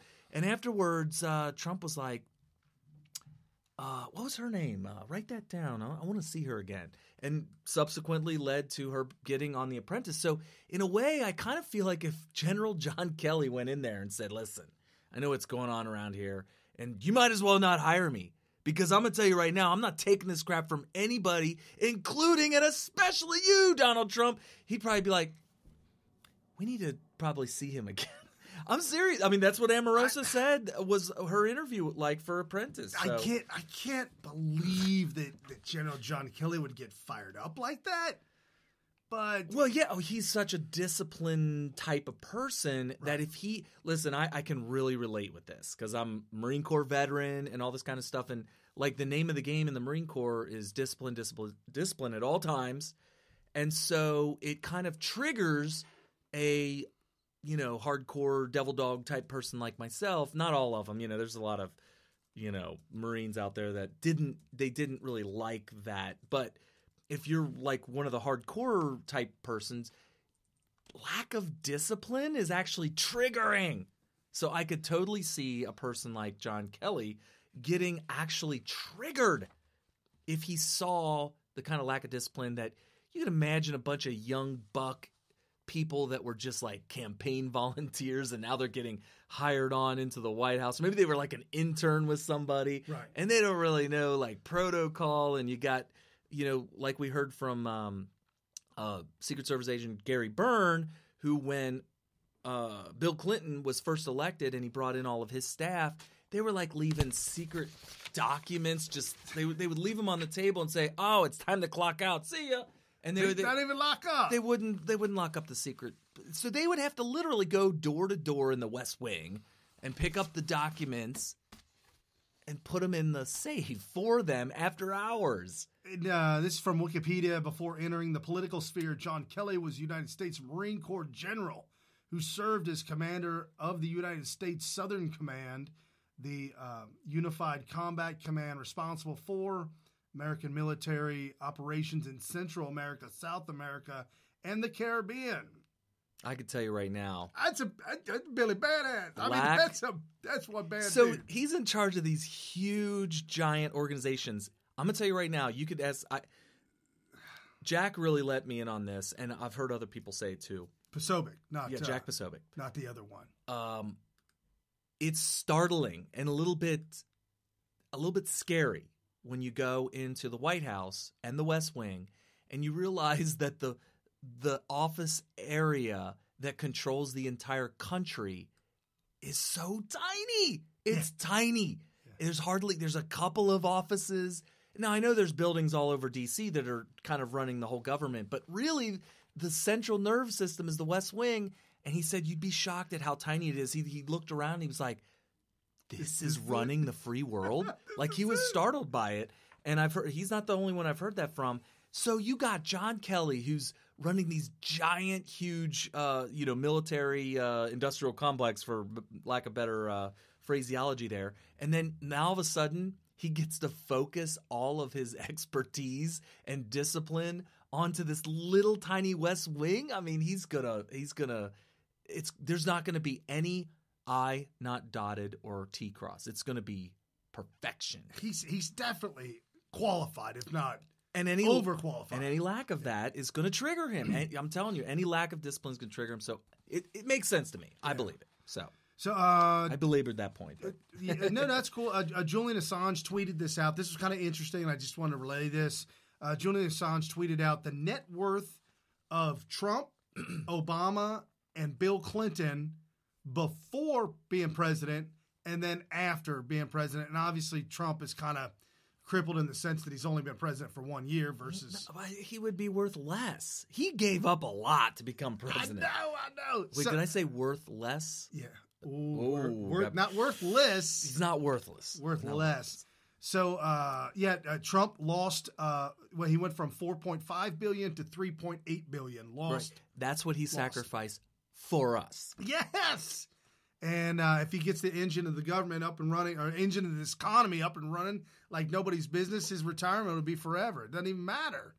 Obama before was worth $3 million. Which is kind of interesting. I don't know where he got $3 million at. I mean, community disorganizers. I didn't. He realize. Was like he worked for. I don't know. Maybe they tacked on some worth for his branding. I guess I don't know. Maybe he got. Oh, it's when he was senator. He got all $3 million to be. Where do I sign up? It makes sense now why like Brendan Dilley's running. I mean, all of a sudden you get an evaluation. You're worth $3 million. I mean. I guess we're running next term, right? Yeah. After the White House, $40 million. Oh my gosh! That's so like he made $37 million in 4 years. That's 8 years. That's almost that's like 12 timesing your net worth. Yeah, that's what he did when he became president. He went to $40 million. Now, if I were to be elected president in 2024, I would do more than 12 times my net worth. But me too. But they're saying he started with $3 million, $40 million. Now what about Clinton? It's Bill Clinton, right? Now you got to think about this too. This is back in the 90s. Bill Clinton, $480,000 net worth. That makes sense to me. $500,000 redneck. Governor of Arkansas. Yeah. I mean, this kind of makes sense that he's worth $480,000. If you asked me how much I thought the governor of Arkansas was worth. After, or was it right before becoming president? Yeah, but that wasn't how he got his money. Well, I'm just saying that, he was doing Escobar. Stuff. Yeah. Escobar, anyone? I don't know. Cocaine, anyone? Was he doing that in Arkansas? Anyone? In Arkansas? Yeah, man. Oh, I didn't know that. So the new movie out, and if our producer could look it up, because I've slipped my mind on this one, it's got Tom Cruise in it. And it's he's like he's running drugs, he's doing these things, and he's like, and then the CIA brings him in, and FBI. It's a new movie by Tom Cruise. Tom Cruise? I didn't Tom even Cruise. know. American Made, that's it. American Made, okay. American Made. In the movie, a friend of mine, I have not seen it yet, but a friend of mine said that it's at the Red Box. So if you're at the grocery store, pick it up at the Red Box. So it's not super new then if it's already a Red Box. Right. I was shocked because I remember seeing the preview, but then... Now it's a Red Box. Time flies. Okay. He said there's a reference in the movie. Let me get everybody caught up with American Made. It's a 2017 American biographical crime film directed by Doug Liman, written by starring Tom Cruise. The plot focuses on Barry Seal, a former TWA pilot. Yeah. Who flew missions for the CIA, became a drug smuggler for the Medellin cartel in the 1980s. In order to avoid jail time, Seal became an informant for the DEA. The film was released in Europe. Okay, so that's the synopsis. So he was arrested in Arkansas, running drugs, and they had him in there, and he's like, yeah, call the governor. It'll be all right. I'm going to walk on this one. Oh, no. Yes, and he did. And the guy came back. Minutes later, the guy came back and said, let him go. Oh, man. Man. Everybody's got a price. It's almost apparently he has a price of $480,000. Right. So Bill Clinton. So what about after he was president? $100 million. Wait a minute. You must be messing with some zeros there because that sounds like Austin Powers reference there. $100 million. $100 million. He did a good parlay there. I mean, he was supposed to be. I thought they were broke. She said they were broke when they left the White House. Well, yeah, because if you only have $100 million leaving the White House, you broke. I mean, look at Obama. He left with 40 million. He didn't do a very good job. Well, he was. I don't know. Well, I mean, Bill Clinton. I'll tell you what. Bill Clinton paid speeches have to be record-setting. Well, yeah, because everybody wants to hear him. I mean, they're willing to spend thousands of dollars for a ticket to listen to him for an hour. He was articulate and clean. Are we talking about Bill Clinton? Oh, yeah. Okay. Not Joe Biden's portrayal or characterization of our first black president. No. Okay. No. Unbelievable. So, yeah, $100 million. You know, there's something dirty about that. When you talk about drain the swamp, I mean, come on. How do you go from $480,000 net worth to $100 million after just serving 8 years as president? There's massive, massive corruption there. Well, you know what probably happened? He was able to then launder all the cocaine money as president of the United States. Clean all that up. That's a 2,000 times increase. Yeah. Wow. It doesn't make any sense. 2,000 times your money. You start with $500,000. Multiply that by 200. Yeah, 2,000% increase. Yeah. Something like that. Whatever. Oh my gosh. You get $100 million. Yeah. And so we got a lot of things coming up this week. Tuesday will be the first State of the Union address for Donald J. Trump. The theme, if you will, make America safe, strong, and proud again. Excited about that. I really am excited about that. Nancy Pelosi said that she's going to stuff the balcony with illegal aliens. I'll tell you what right now. For a law and order president, I know it seems kind of weird, historically speaking, and just everything that we've dealt with for the past however many presidents, 4 or 5 presidents. It would almost seem uncouth, but he's got to basically threaten them that they will be leaving there in handcuffs. You're gonna line the balconies with illegal aliens, then we're gonna line the streets outside of the Capitol with paddy wagons. How do you get in there? I would think you would have to have some kind of a checkup from the neck up to be allowed to be in the State of the Union address. Security? Yeah, I mean, I tried to get a White House tour, and they said, well, how much advance notice are you giving us? And I said, I'll be there this weekend. And they're like, oh, buddy. You need like 3 months advance notice. Oh. So I was like, oh, well, I'll catch you next time. Missed out on that. Yeah, one. Whatever. It's Ruth Bader Ginsburg, the old Skeletor lookalike that has been caught. There's many photographs caught of her drunk and falling asleep in her chair. I understand the falling asleep and passing out, but she's so old. I don't think she can handle any alcohol anymore. They say she likes to drink it. Okay, I believe you. She says she will not. I will not attend the State of the Union address, which to me, it's dereliction of duty. Yeah, that's really this bad. Is not part only that, of your job description, right? But you're also saying that you're partisan. You're saying that you side with somebody else. Yeah, I keep forgetting. This is how bad America's gotten when I can't even remember that your judges are supposed to at least at the bare bones minimum, fake that they are not political. Right. Impartial. I don't side with one side or the other. Oh, my goodness. Ruth Bader Ginsburg, absolutely. So Trump will be replacing her very soon. They're predicting that Trump will probably replace 3 to 4 Supreme Court justices within 8 years. Oh, if that happens, wow. I'll tell you what, the bullet that we dodged, I was really about to attend the funeral of the United States of America when Scalia died. Oh yeah, Antonin Scalia. I put a meme said up. that's it. I said it's over. Yep. I put a meme up with a casket and a flag draped over it in America and said, "So goes Scalia, so goes America." Right, because I'm going to tell you right now, I think that the communists in America and around the world that are trying to take over the world, and obviously you have to take over America if you're going to take over the world, and they're doing everything. It's like all hands on deck trying to take over America. I think for the next 100 years, they're going to look back and say, wow, we had it and we gave it away. I'm telling you, they're gonna be kicking themselves in the butt for not just taking it. It was almost like they felt bad, like, oh, this is the victory?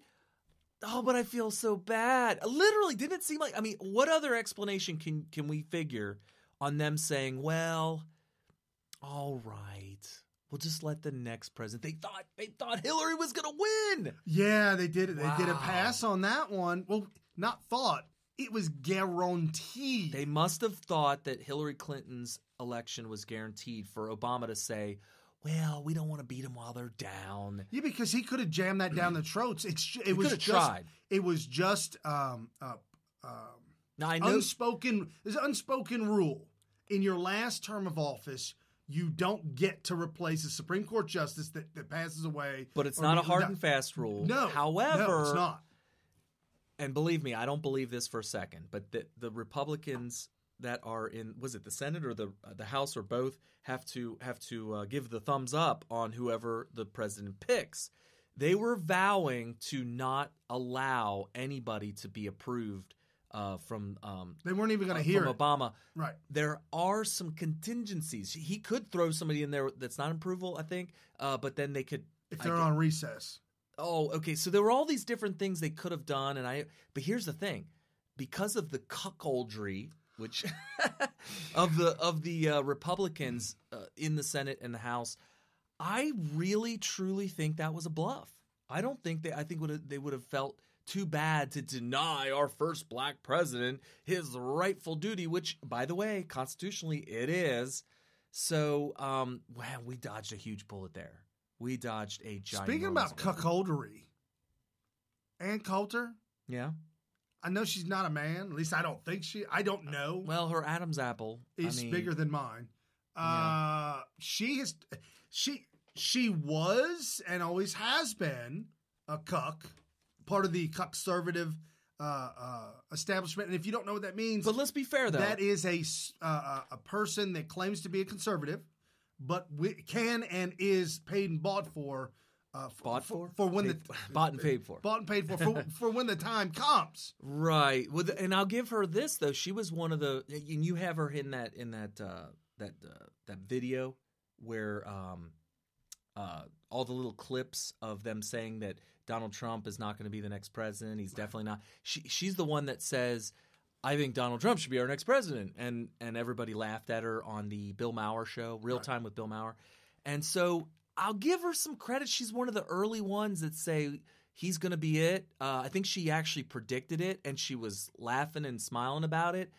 But I don't know what's happened since then. I know that she's also been the one that thinks. She was one of the very first Trump skeptics that think that he needs to be babysat constantly. I think she at one point she pointed out that he reminds her of like a 14-year-old that has to be scolded all the time, that's always misbehaving and stuff like that. And so it's kind of like the good and the bad, the ugly. However, she crossed the line this week. She sure did. And if you follow us on Twitter I just put it up. Look right there at the bottom of the screen. There we go. Yep. Carrie is at Smith Radio, SMYTH Radio, and I am at Brian P. Smith. But Carrie got into this. I think I put it in the show notes. Oh, good. So I don't have to frantically search for it. Please stand by. Yeah, right there. The big, bold cuck-servatives. Oh, there we go. Yep. Yeah, so Ann Coulter said she was responding to somebody else, but she said it's not that voters don't care about Dreamers. And by the way, I thought that maybe I was reading this out of context. I had to read it multiple times. Well, and I also had to read the whole thread that she was responding to because I thought maybe I'm getting something wrong here. But she said it's not that voters don't care about Dreamers and talking about DACA eligible illegals. They hate Dreamers. And did she use all caps here? Yes. All caps on hate. They hate Dreamers, and then in parentheses, nightmares, referring to Dreamers, nightmares, the juxtaposition there. And I responded saying, Dear Ann, just take a break from Twitter for a while. We'll take it from here. Sincerely, the new media, which is like us and a bunch, all the other people that we follow and that follow us and all this kind of stuff. So, the internet, the new media people, the people that have been giving you the real news here while everybody else is screwing around. It blows my mind how she has also come out. As soon as Trump was elected, within the first month, she was screaming, "Where's my wall? Where's my wall?" See, I told you we weren't going to make the wall. Told you, gosh. where's my wall? Where's my wall? ridiculous. And so she wouldn't shut up about the wall, all in due time. And now, the Dreamers Act, she's like, this is pathetic. Trump caved. He caved to all these. This is just awful, awful, awful. And now she's tweeting out that folks like us, we don't care about Dreamers. We hate them. Yeah, why is she saying? So I was like, voters. Like my first thought was, is she used the word voters, so obviously she's talking about us. She may also be talking about liberals, conservatives, whoever. If you're a voter, she used the word voters. So I thought maybe she worded that poorly. Maybe she meant liberals. So I went back and read the thread, and it seems to me that she may have misworded it and she wanted to say conservative voters because I don't know. If she poorly worded that, I'll take it back. But in the meantime, when you say something like that, and here's my response this morning, I mean, people push back on that. They're like, we're going to stand with Ann and you could just go take a break from Twitter, Carrie. And I'm just, oh yeah, people were pushing back. So I went ahead and did a follow-up tweet this morning. And this morning I tweeted, with regard to DACA, I can go with either decision.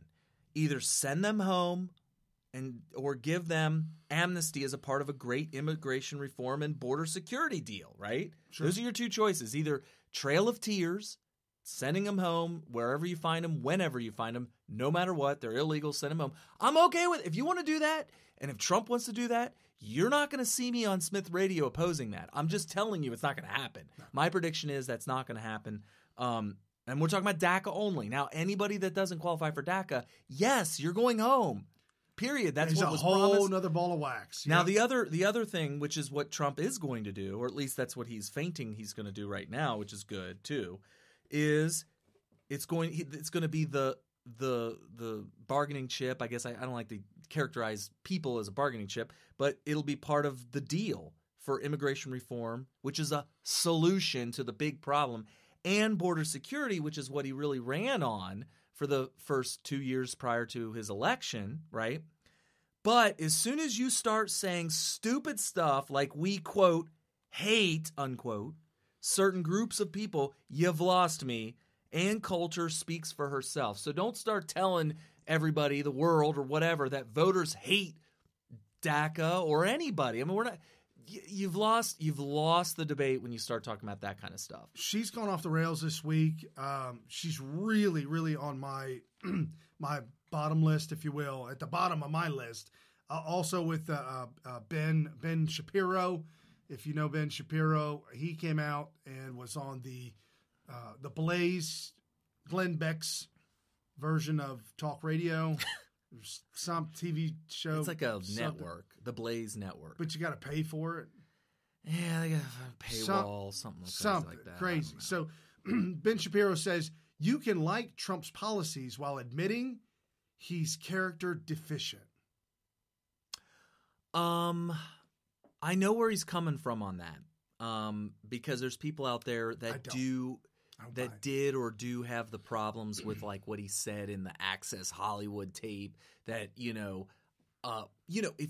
you hear somebody say that, you're not going to say, oh, well, that's definitely a man of good character. Like, so I know where he's coming from that. He's apologized for that. He was just doing locker room talk. I think it's perfectly fine to do a little locker room talk behind closed doors just to have a little fun. It was just jokes for the masses. Yeah, not for the masses. There was jokes that were not meant for the masses. They weren't meant for the masses. I think that if he knew he was being videotaped or audioed, or now some people say, Kerry, he knew that they were being recorded right then and there. Yeah, but he knew that that wasn't going to be aired. Right. And I don't think that I really don't think, when you're doing jokes like that you stop and think, ooh, I know I'm just talking to this one guy and there's a cameraman and the camera might be on. But, in about 10 years or so, I might be running for president. And, man, it's possible that if they dig, they might find this audio at some point, somewhere. It might be used against me. So I don't know. It's human beings are human beings and everything, whatever. But in culture, though, when she talks and tweets and whatnot, I mean, this is like she's got a big following. There's this movement of Trump skeptics that have decided to make her their spokesperson. And that's fine. They can do that. But when she starts saying voters hate DACA or dreamers, they hate dreamers, I'm just like, you know what? You're on your own, girl. That's all I got to say. Well, yeah, you've got to be responsible for your own actions and your own words. And that is not – there's no way that that's responsible whatsoever. It's just not. It's dividing the Trump base. And, when she starts making it this thing, this campaign to count down or count up the days since he's been elected and the wall hasn't been built or whatever, I just don't see – she clearly thinks that the wall's not going to be built, and she's clearly okay if it doesn't get built to replace him with a Democrat president in 2 years, 3 years. Right. I mean, that's the way she's talking. That's what it sounds like. What she did does no service whatsoever to the movement. It's not positive in any form or fashion. Same with Bill Kristol, who's a huge never Trumper and still not Billy, not to be confused not with Billy Kristol. No, Billy Kristol. Yeah, not Billy Kristol. Not the actor Billy Kristol. Right. But Bill Kristol from Newsweek. The Weekly Standard. Weekly Standard. I think it's Weekly Standard. Whatever. Somebody made a comment that they thought Ann Coulter came from the Weekly Standard. Maybe the Weakling Standard. I don't know. I don't know. And then again, Ben Shapiro. All three of these folks have huge platforms, huge followings, and it's unacceptable. You're doing your country a disservice by acting like a cuckservative. Right. And normally, I'll tell you what, I don't want to get real negative on this show, but, it's been our policy to not attack these people that claim to be either Trump supporters or conservatives or whatever, because, it almost sounds a little hypocritical, but there's lines that once you cross, it's like, whoa, dude. When you start going around telling everybody that we hate dreamers. What? I don't care if you think they should go home. Totally, no matter what, and you have no love lost, no tears shed whatsoever on them doing whatever they got to do to send these people home, that's fine. But why do you have to hate them for you to have that opinion? Right. It's just there's no need for and that's it. That's the other thing. There is no need for this hate. The hate comes from the left. There's no need to hate on the right. It's emotional. She's throwing emotion into this. She is throwing emotion around. It's just not right because the law is the law, and if you're a rule of law type of person, you start to lose a little credibility when you say, because that's the way I feel. No, it's because it's the way it's written on this piece of paper called a law. This is the law book right here, and right here it says, if you're illegal, you send home. Fine. That's what you do. You use it legally. You don't say, because that makes me mad that people are here. No, it's the law, rule of law. Right. Not we hate them. No, not at all. Whatever. So Donald Trump tweeted out, I have offered DACA a wonderful deal, including, this might make some of you upset. Uh-oh. Oh, gosh. I'm getting triggered already. Oh. This is Trump's DACA deal he offered. He tweeted out, I have offered DACA a wonderful deal. Okay. Including a doubling in the number of recipients and a 12-year pathway to citizenship. Okay. For two reasons. One, because the Republicans want to fix a long-term terrible problem. And True. two, to show the Democrats, that Democrats do not want to solve DACA, only use it. So here's what he's done. He has thrown out an enormous carrot that if they don't bite on it, the DACA recipients will be like, huh? Well, he's preempting the possible narrative. What are you doing? Democrats, what are you doing? He said we could come in and more. What are you doing, man? Right. No, you're 100% right. So he's preempting the bashing of the bill or whatever, the DACA bill that will, or immigration reform bill. Right. And so that's narrative. You know, this was he won the narrative on the shutdown, the Schumer shutdown. Oh, yeah. They absolutely obliterated, thanks to you guys, because you guys were pushing the Schumer shutdown. Jack Dorsey of Twitter had to get involved and tried misspelling and saying all kinds of dumb things and pulling down the hashtag trending and just all kinds of stuff and to allow bots to push Trump shutdown. Russian bots. Right. So here's the point.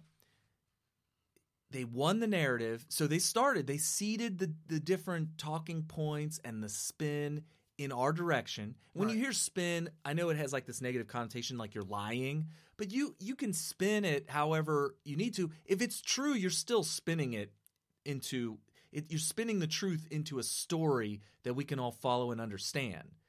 The way the Democrats do is they spin a fiction and they throw in a couple of facts. They'll use the facts to spin a fiction, and that's the story you get. So as long as we win the narrative, we're going to win here. And I'm telling you right now, this DACA thing, I think that Trump is going to continue to show there's no light at the end of the tunnel for Democrats, narrative-wise. No, not now. They have no new ideas. They have no ideas in general. Their leadership in the Democrat Party, their leadership in the Democrat Party is by two full-blown racists that are down with Islam. Okay. Well, I'm sorry. And here's the thing. That ain't working. Show me an example of the Democrats having a victory with regards to or using the battle of the narratives to win a victory against Donald Trump. Can you think of any? The New York Times posted an article, and the headline of the article was, I didn't even read the article, but it triggered me just now. The headline of the article said, 2018 Democrats, new strategy, take a hard left turn. A hard left. You know why? Hard left from where? I thought they were hard left. Yeah, it's not like well, we should straddle the middle a little bit better. No. The hell is that? Is that you? No, it looks like your computer. No, it was your side. Okay. All right. Sorry about that, folks. He just got distracted by hackers, I guess. The hackers are into his computer.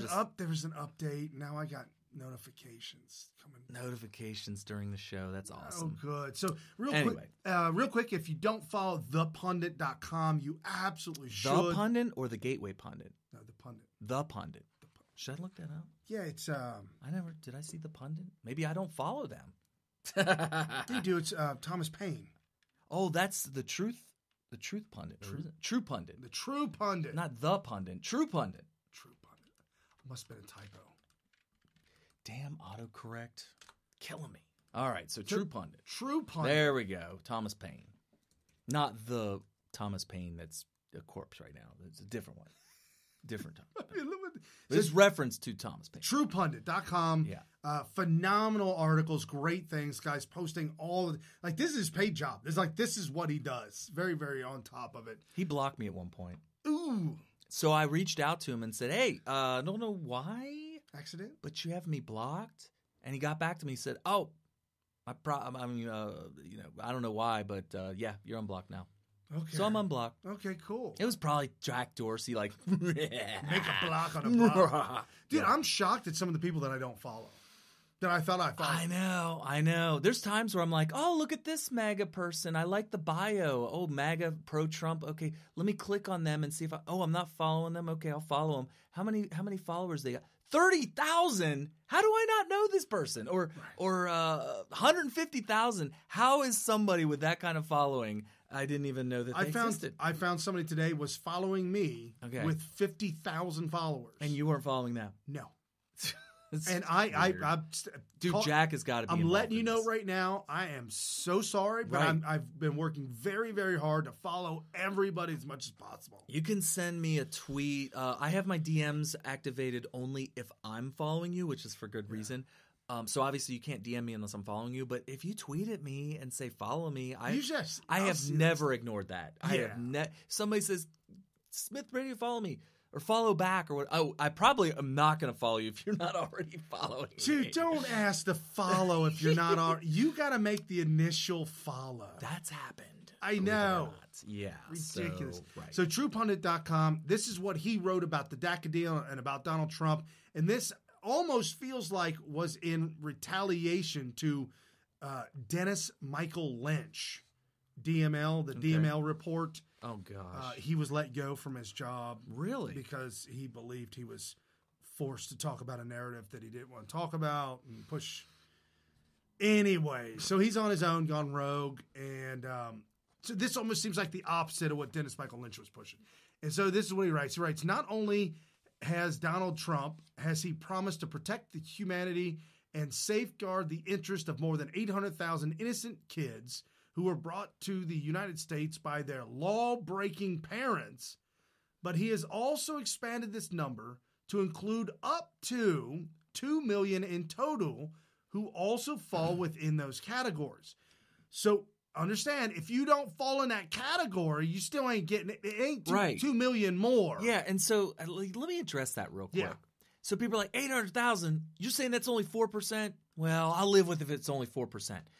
It wasn't about the number or even the percent. It's like these people fall. Now, I will admit there is a category of DACA eligible people that we need to talk about also. But what the point is these are the people that I would consider the absolute lowest threat to national security, the lowest threat to unsafe situation in America, because these are people that have they have to have a clean record.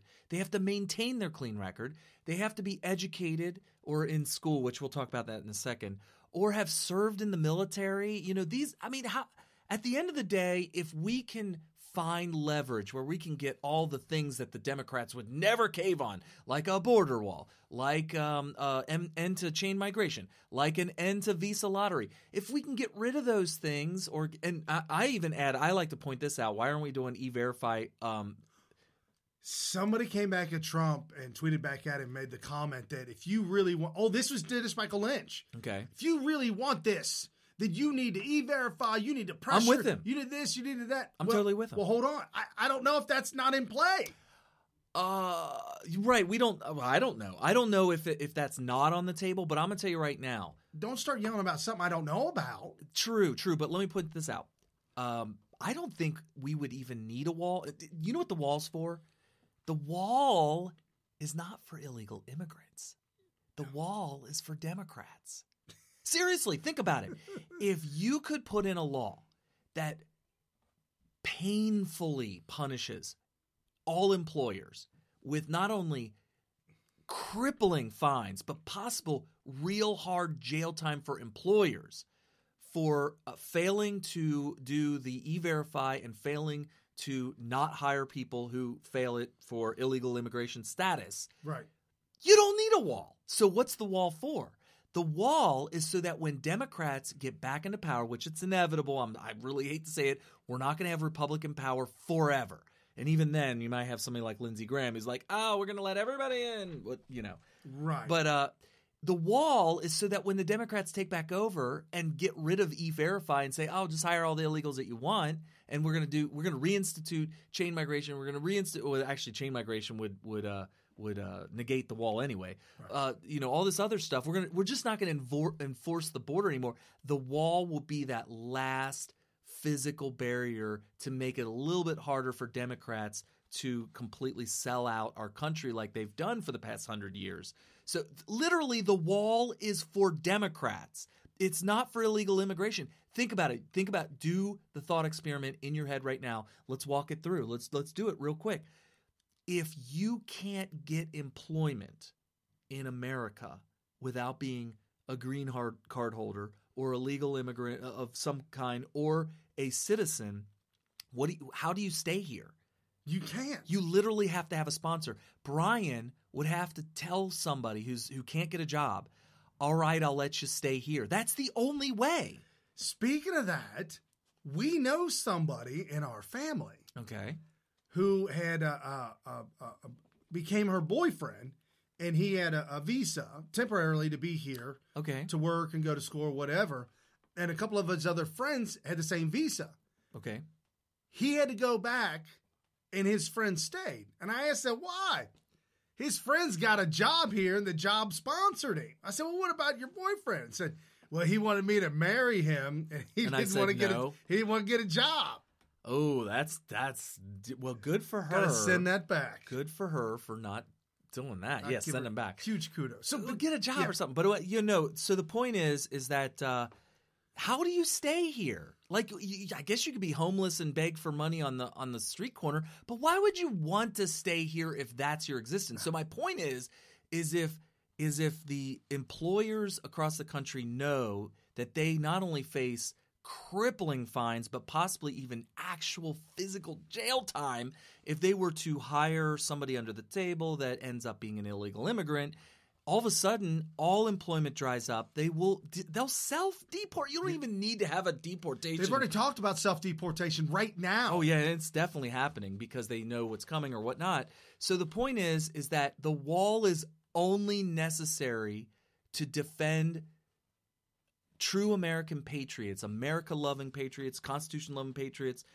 people that care about other fellow citizens from Democrats.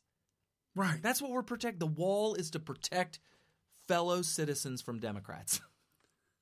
Literally. So that's kind of an interesting thing. I was going to look for it, but I'll just tell you about it.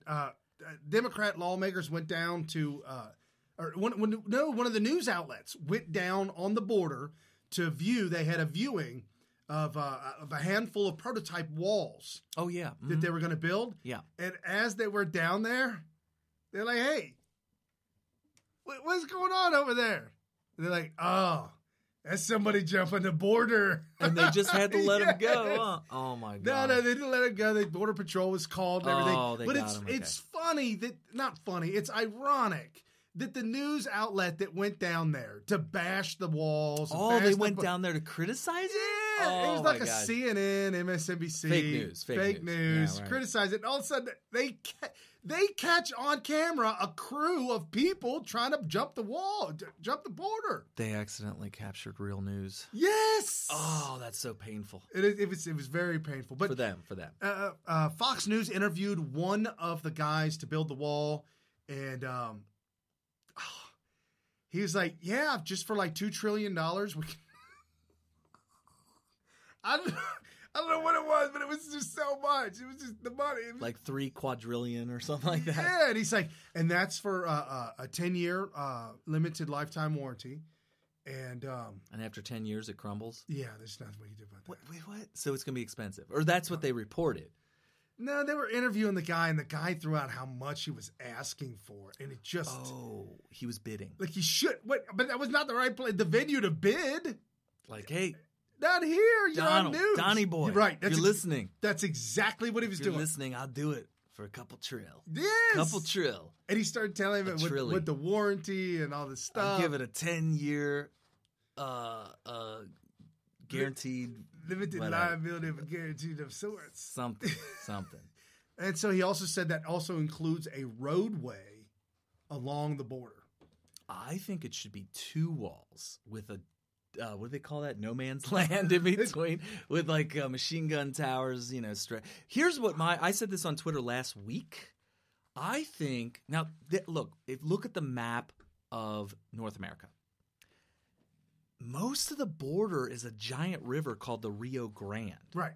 So if you think about the way nature works, there's a lot of animals and whatnot that are relying on the river for their sustenance and life. and all that. So it's kind of like, well, what kind of environmental impact would you have building a wall right on one bank or the other of the river? And I said, all right, forget all that. We are going to annex 1 mile of land south of the Rio Grande, and we're going to dare Mexico to do something about it and then build the wall there. What do you think? Oh, I'm down. I'm down. I mean, it's better than annexing the whole country. Which I know I don't want. I've actually made that recommendation. Brian doesn't like it. There's too much corruption down there. No. Swamp dwelling. We install the government. Oh, so painful. And we say, all right, here's how it's going to work. You're going to speak English. Well, we don't even require that in Southern California, SoCal. It's just jokes. So let me finish up this article real quick. Yeah, go ahead. So we're talking about True Pundit wrote this article, and this is about Donald Trump's DACA plan that he put out there. And he said up to 2 million in total who also fall within the categories. So if you fall within those categories and you qualify, Donald Trump is allowing up to 2 million. Mm-hmm. In other words, he gave the leftists even more than what they were asking for. Then he turned around and placed a total stopgap on wildly out of control chain migration and the verifiable crapshoot diversity visa lottery program, which have both seriously threatened to undermine the fabric of the American community and its security, giving time for the American people to assimilate and integrate themselves as Americans, newer ones and multi-generational.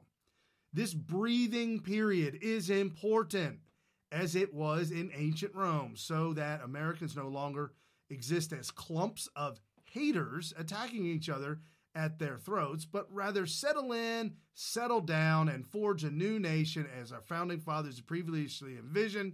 And while Trump's detractors curse the wall that he wants to build, claiming that its construction is inherently racist.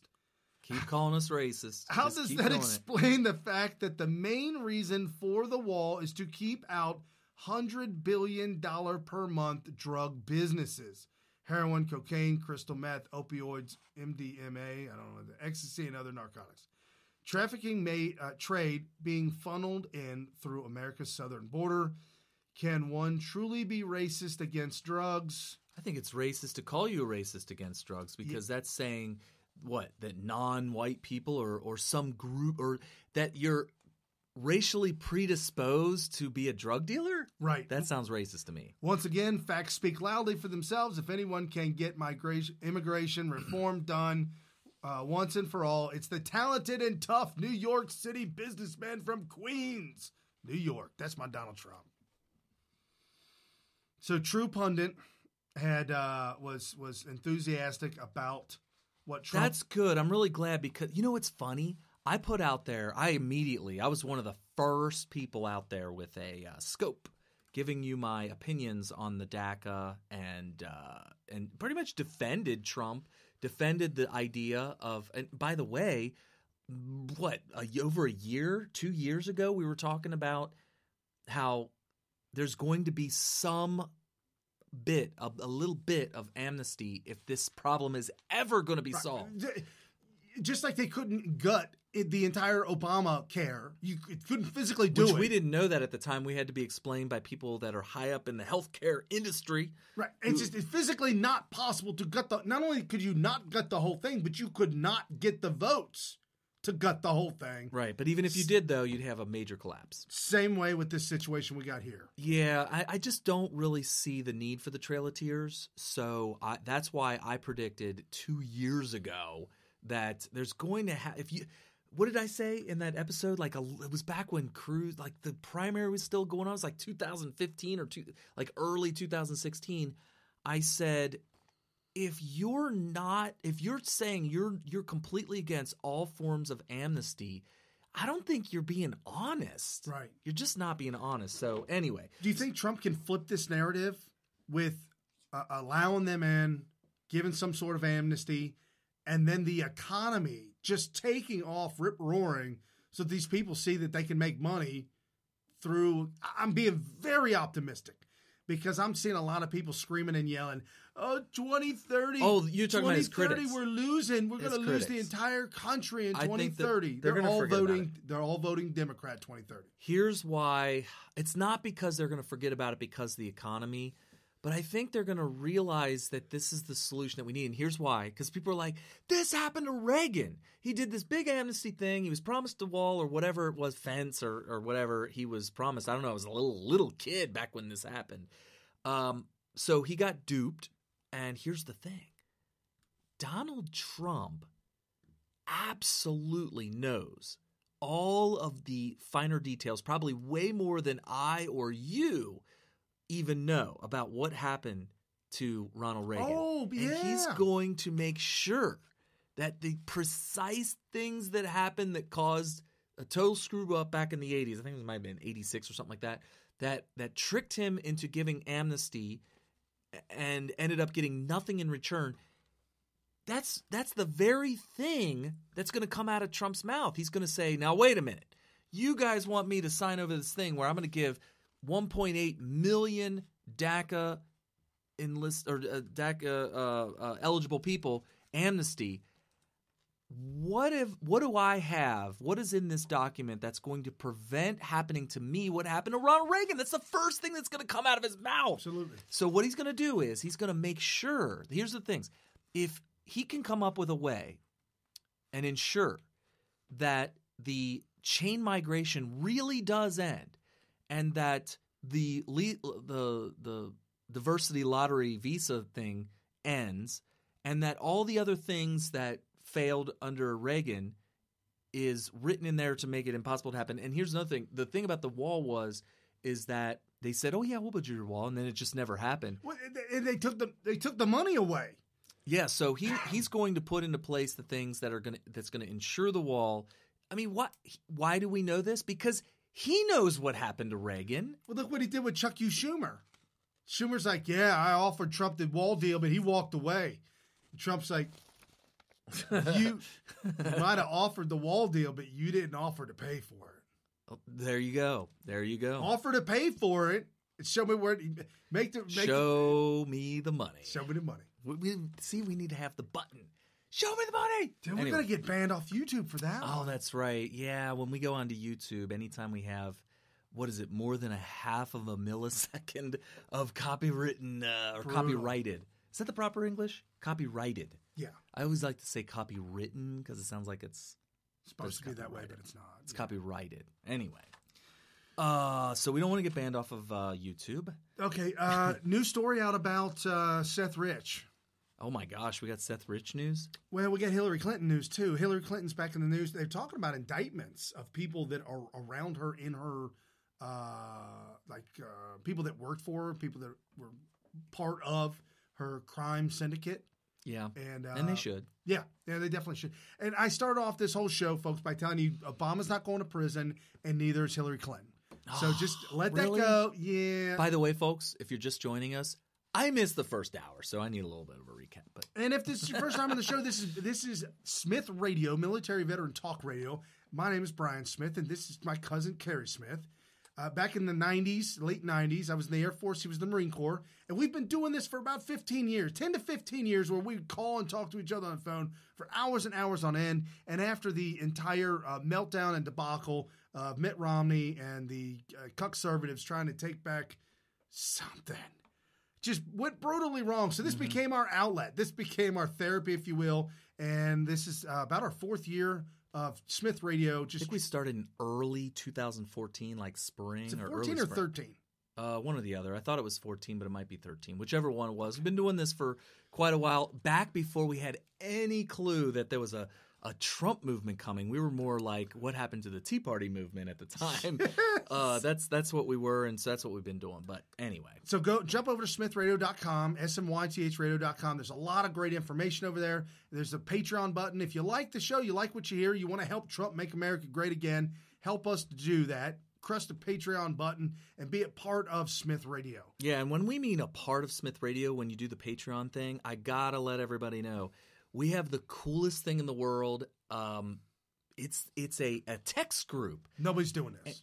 We're cutting edge. Not that I know of. I don't know of anybody that's doing this dedicated text group. And it's not like, oh, I'm in a big text group and we're all texting, and maybe once a week Brian or Carrie might chime in, like do a little one line on the thing, and oh look, no, we're there every day. We're communicating with everybody. We're actually strategizing.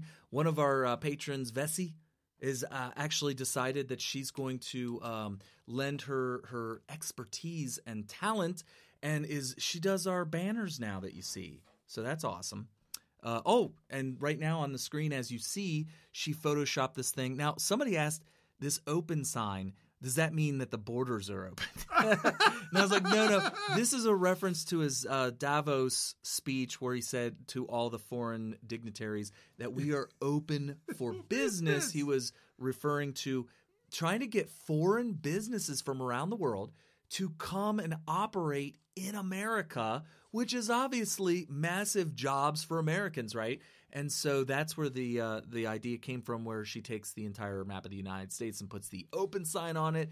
And she just came up out of blue, just said, yeah, and it's under new management, which I thought was hilarious. I said, you got to do that meme. And she did. And that's what you see. And this is a woman who found us somehow, decided to crush that Patreon button, donate, a couple bucks or whatever per month, and she gets added. $1 will get you in the message meetup group. Right. And so boom, all of a sudden we're talking with everybody on a daily basis, and she starts to actually contribute to the show, which I think is so great, and we are so thankful for that. We need that. We love Vessi. We've been doing this. We just do this just because we love doing it. Right. That's why we do this. But absolutely the greatest sales pitch I think ever, Donald Trump in Davos.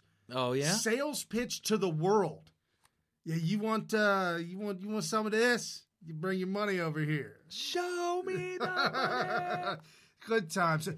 Now we're gonna get into real quick, Seth Rich. Something that popped up about Seth Rich, and this kind of has to do with the memo gate, the leak gate. Really? Well, sort of in a roundabout way, because it has to do with Hillary Clinton and the campaign. Okay, I got a new story and a new twist on Seth Rich and his death. This comes from Bill Still. Bill Still got a DM, a direct message from a woman claiming to be Seth Rich's girlfriend before the girl now. But okay. I mean, there was a girl that he was dating at that point when he died. Yeah. The girl before that, she's like, this is what I know because I was with him up until that. Anyways. Okay. Seth Rich, IT specialist for the Democrat National Party, then hired on by the Clinton campaign. In a roundabout way, Hillary Clinton had on her website, if you need to know where to vote, click here. So you would click there on our website because you want to vote Hillary. Why else would you be there? Right. And type in your zip code, and we'll give you your polling place. And it would say your polling place is here at the corner of X Street.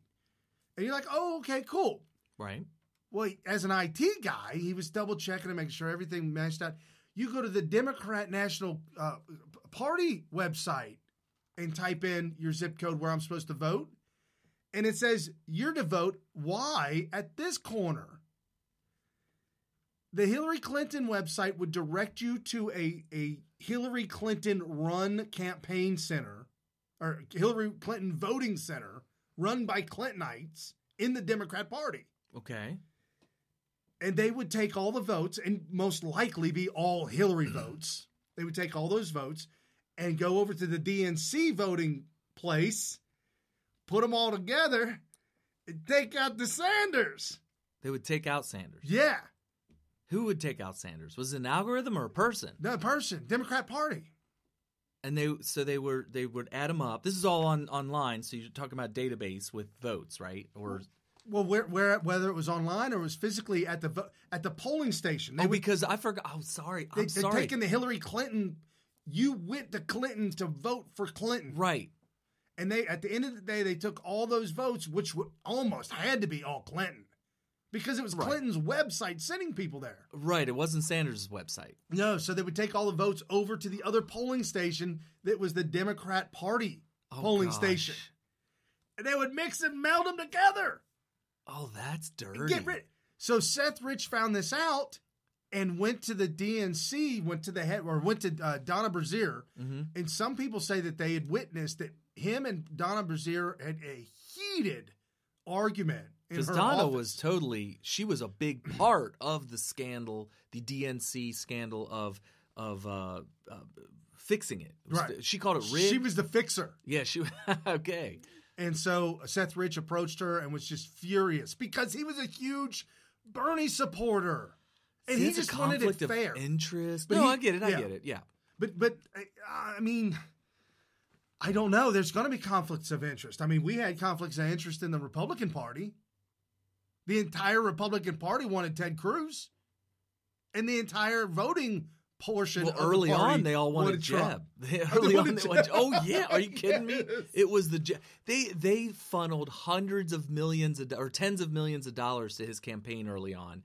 And he blew through it, and now I think he still has a debt. But yeah, of course. He spent tens of millions of dollars on ads, and he didn't get nothing. So after Seth Rich, who's a Bernie supporter, who found crookedness beyond belief, and if you ever know those Bernie Sanders supporters, they were emotional about their candidate. They literally made him an iconic figure of their movement of socialism. Right.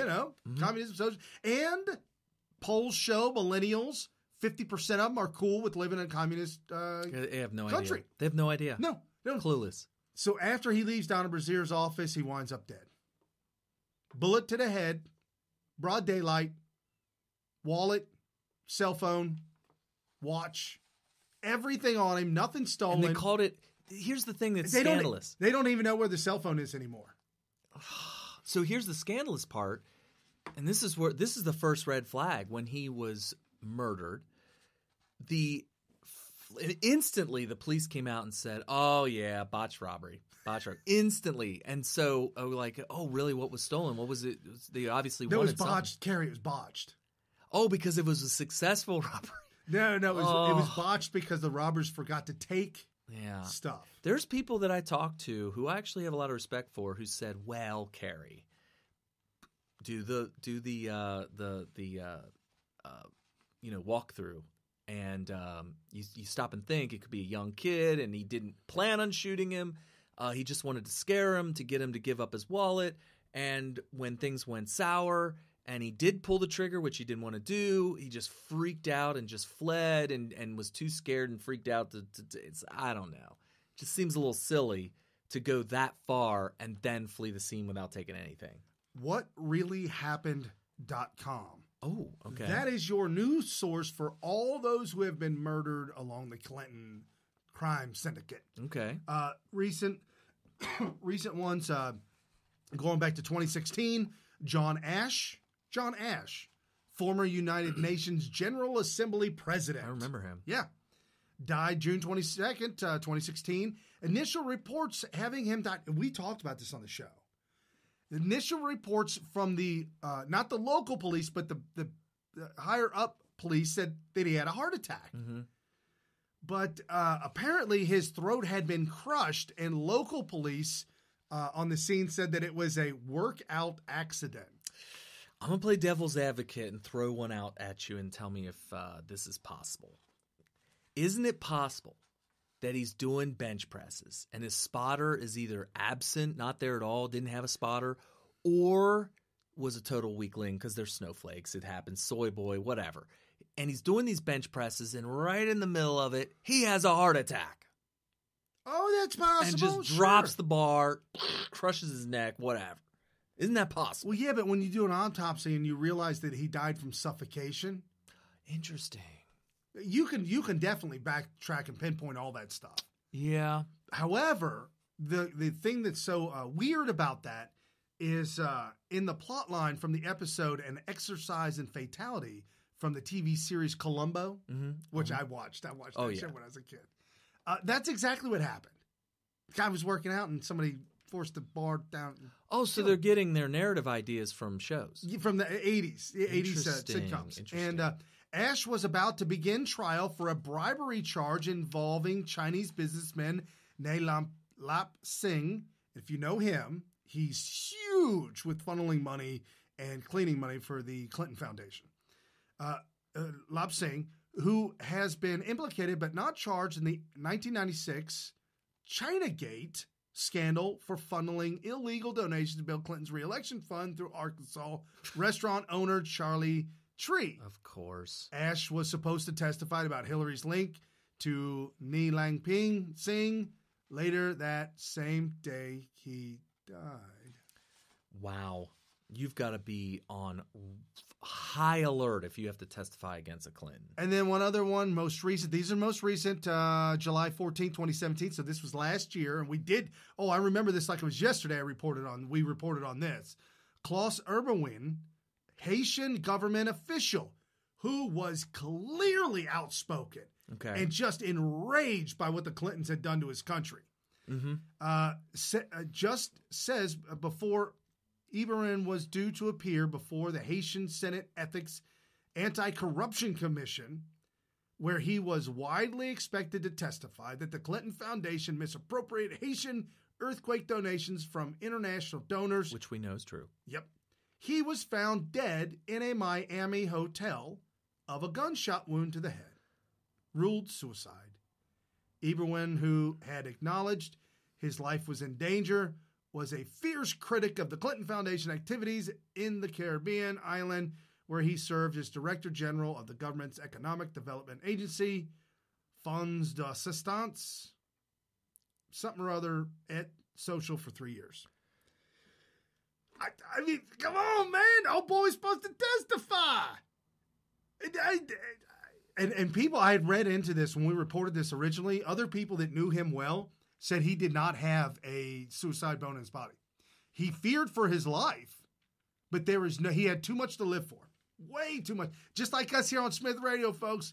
We got kids, a wife, and a family. We loving life, living a dream. So if you get suicided by Hillary Clinton, it don't matter if you love life or not.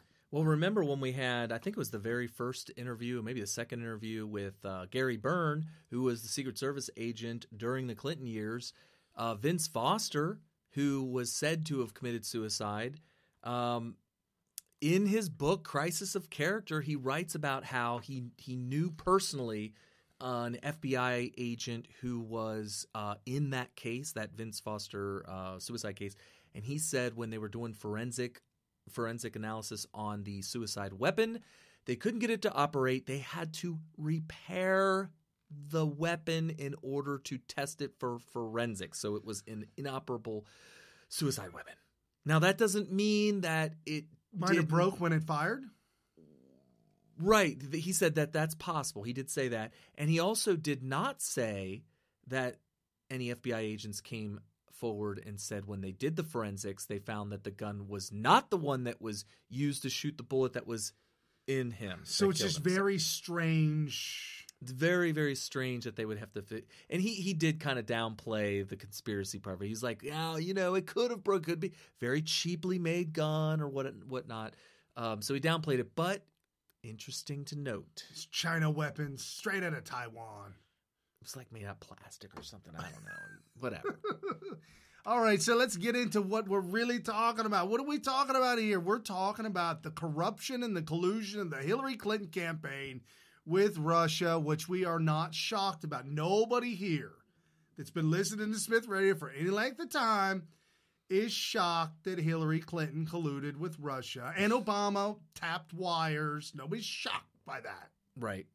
Well, you're not shocked about him colluding with Russia, but then to actually break the law of the land, the supreme law of the land, the Fourth Amendment, by abusing the FISA, which is part of the Patriot Act, by making fake evidence to present to the FISA court in order to get pretty much tainted surveillance. Are you shocked, though? No, I'm not. Ever since the IRS scandal, the IRS scandal was a huge – the IRS scandal by itself, which is the first one that we know about where the Obama administration committed acts that are impeachable, that are well beyond anything Nixon could have ever hoped to accomplish. John Boehner said, though, that impeachment's off the table. So that's one of the biggest reasons why the shenanigans started. I mean, once you're told that you have a blank check And I mean, wouldn't like if somebody gave you a blank check and you're assuming that the person gave it to you is the wealthiest man in the world, what would you write it for? It's a blank check. Whatever Brian. would clear. Right. So you're going to go ahead and go for and that's pretty much what happened. So yeah, there's that. So once the IRS scandal happened, I mean, I was outraged. I was so angry that nobody was pursuing this for impeachment or punishing of any kind. And now we find out that they decided, well, if we can get away with the IRS, using the IRS as a weapon against our political rivals, well, how many other departments do we have? CIA, FBI, and whoa, they might see that. Well, then let's use GQH. What's that? Oh, that's the British MI6. That's MI6. the British. How come you never remember MI6? No, it's the British intelligence. GHCQ. Oh, am I supposed to look that up real quick? But it's the British intelligence. Okay, all right. That was in Langley in the FBI headquarters. They have an office there. And they're like, we'll just go across the office and ask them to do it. Well, they needed to. Because they can spy on American people through our wires if we let them. But we can spy. And that's not illegal. We can spy on Americans if we get a warrant. Yeah, but see, they couldn't get the warrant on Trump. And what it was, folks, this is the cook it all down to the meat of the thing. The whole thing was to spy on Trump. The GCHQ. Yeah, GCHQ. Government Communications Headquarters. Okay, GCHQ. Okay. Gotcha. The whole thing is to spy on Trump, and we're going to find something on him. Get some and if dirt. not Trump, whoever else was in the Republican. Right. Now, here's the funny thing. Because if it was Jeb Bush, they wouldn't have needed to. Oh, right, no. Because Jeb would have walked. Jeb would have done what Mitt Romney. McCain. Oh, McCain. McCain laid down, died because that was what he was put there to do. Mitt Romney? Am I being too conspiratorial? Mitt Romney? Did Mitt Romney not walk away for the second debate and the third debate? He was ordered to do that by the deep state. Yeah. They said, whoa, Mitt, you destroyed Obama. Now you got to dial it back. And we had to have Aleister Crowley step in. Candy. It's Aleister. Candy Crowley. He said he was a twisted, I think a murderer back in the day. Oh, okay. Satanist. Okay. Ozzy Osbourne sung a song about it. Oh, Mr. Crowley. Well, I just learned Mr. something. Mr. Crowley. Brian will teach you something every day. So we had to sick Crowley on you to calm you down. You don't want us to have to do that again. You need to get your mind right. There's more where that came from. Yes. I guarantee you they said that to him. So yeah. Second debate, he's like, "Oh man, I'm just not feeling good. I've been told to lay down and die on this, so I'm going or to. Else I will lay down and die. So I better go ahead and do this." And so he threw it. Right. So that's what we have going on here. Trump not doing that. It's just not happening. So here's the whole thing. We will find something on Trump, and that will be our October surprise. We'll destroy him with some really dirty deeds because we know he's dirty. I mean, look at us. We're filthy. What? Not us at Smith Radio. What? Democrats. Okay. Oh, okay. I'm speaking like I'm in the meeting with Obama. Okay, gotcha. Loretta Lynch. Gotcha. Nancy Pelosi. You know we're all dirty. You know he's worse than we are. You know he is. So let's just we didn't get the warrant. All right, well, look for some more dirt while we try to get another warrant. We didn't get that warrant, but you got to find some dirt, man. Oh, you know somebody who could... Oh, so we'll make... we could sell it. All right, we'll get the warrant now. That's all this was. This was just... It was an insurance policy, if you will. It was just to get the warrant, just to find... And I'll be damned. They only found a Billy Bush tape and grabbed him in a posse. Come on, what? Yeah. If any of that was substantial or actually real or able to be substantiated, it would have been brought out before the election. Yes! So, like they said, it was an insurance policy. Why? Because it's probably not a good idea to bring it out unless we have nothing else. It's the ripcord. And I actually felt that. I felt that way when they came out with that tape in October. Yeah, they ripcorded it. I said, They said, wow, what? They pulled the ejection handle. Right. Don't eject, no. And now recently, I don't know if you know the news recently about this, but apparently there's a porn star. Stormy Daniels. Whatever, man. How is this it was written possible? It was written in 2011. And they didn't bring this out during the election? No. She did an interview in 2011. And how was this not brought out in 2016 before the election? Because they got to do it now. After he's elected. They got to do it now. That couldn't be the October surprise? I mean, anything that comes out about Trump's past now that he's elected, it's too late. Instantly throw it out as being either fake, made up, unsubstantiated completely, because there's no way if it could hold any water that they wouldn't have brought it out before the election. No way. Like I can't even imagine. And they're not creative. The Democrat Party is not creative enough to come up with anything for 2020. It's going to be an enormous joke. Because what do you run on? Well, I think everybody is running for the hills because they're hoping to not be tapped to run until 2024. Because at least in 2024, they won't be running against Trump. I tell you what does have me a little bit nervous. The amount of Republicans that are not running in 2018, that are incumbent and stepping down.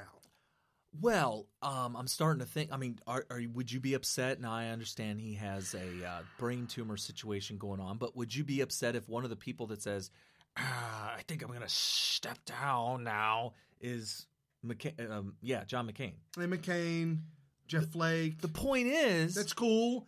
The point is that these people may be exactly the kind of people we want to step down. Because remember, it's a uniparty. It is a uniparty, but there are a handful of really good guys. And when I say compromised?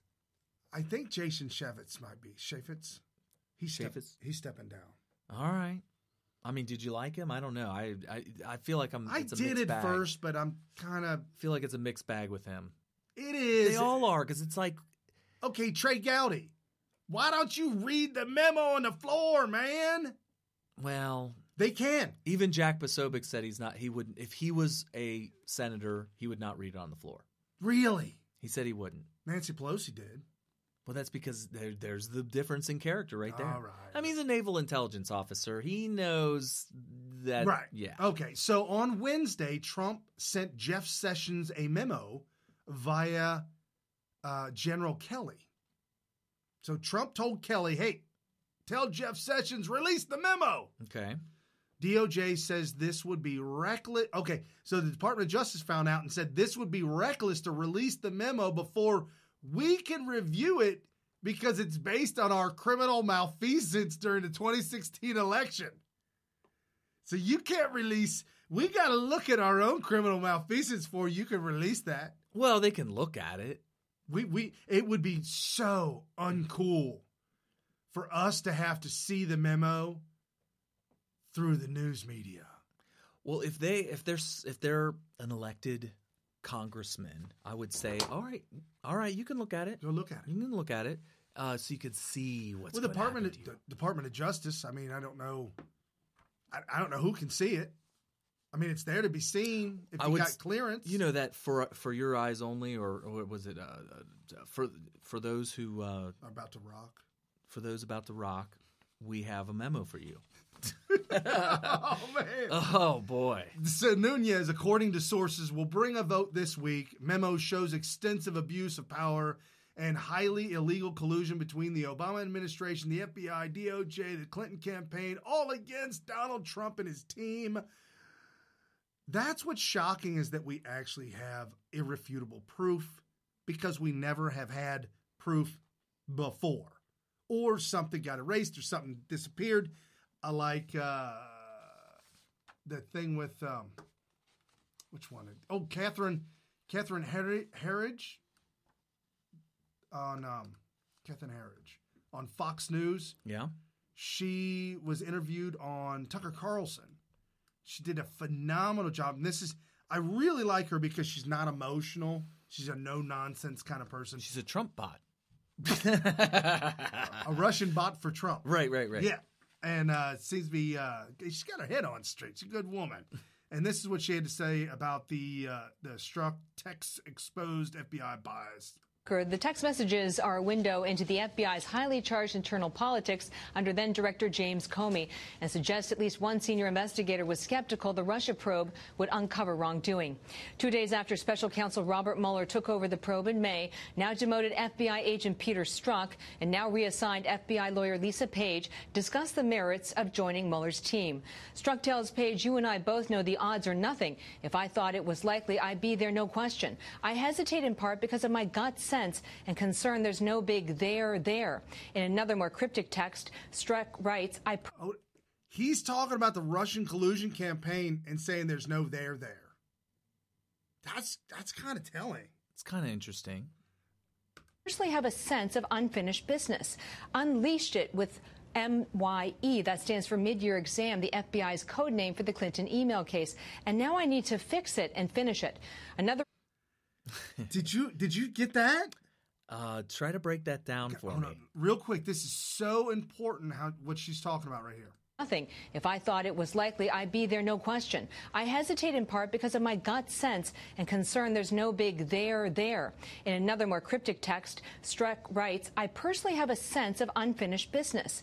Unleashed it with MYE, that stands for mid-year exam, the FBI's code name for the Clinton email case. And now I need to fix it and finish it. So he's talking about the Clinton email scandal, and he says, I need to fix this. And this guy is an FBI employee. Yeah, top agent involved in the Clinton email scandal and involved in the Trump Russia collusion scandal, which is a scandal in itself. And he talked about what he had to do, talked about downplaying this, talked about protecting Hillary, talked about how, Well, they were scared of retaliation, too. Oh, that's another thing. Right. The FBI agents, these are high up FBI agents that are really terrified of retribution from Hillary Clinton. Wow. So it's turned into a big political mess over there at the FBI. I did a poll this week. Oh, is there more to it? 30 more seconds. Okay, yeah, go ahead. Another Republican who read the text said the FBI officials talk about a secret society within days of President Trump's victory. There was a society of at least two people, to include Peter Strzok and Lisa Page, that had a desire to keep Donald Trump from becoming president, and then an expressed intent to work against him after he was elected president. The FBI blames a technical problem for a 5-month gap in the Strzok-Page text and would not comment to Fox News on whether the Bureau has taken physical custody of their phones for a forensic review that could recover those texts. The text messages. There are multiple devices they're finding. That's where the secret society, multiple devices. They're using different text messaging apps like the one we use, the blue. What's that one called? The blue one that keeps people that protects us when we talk to each other. Oh, Signal. Signal. Yeah. They even mentioned Signal by name. I was like, so the FBI is using Signal to protect themselves from the FBI. I'm like, well, I guess since we've been using this, I guess we're okay. But Mike Cernovich pointed out that if somebody hacks your phone and they can see what's on your screen, then it doesn't matter if you're using Signal because it's decrypted. They can see what's on your screen. Right. So, but that's the only way you could break Signal is to completely hack all the way into somebody's phone where you can actually see their screen. But anyway, I wanted to point out something I think is really important to mention on this show.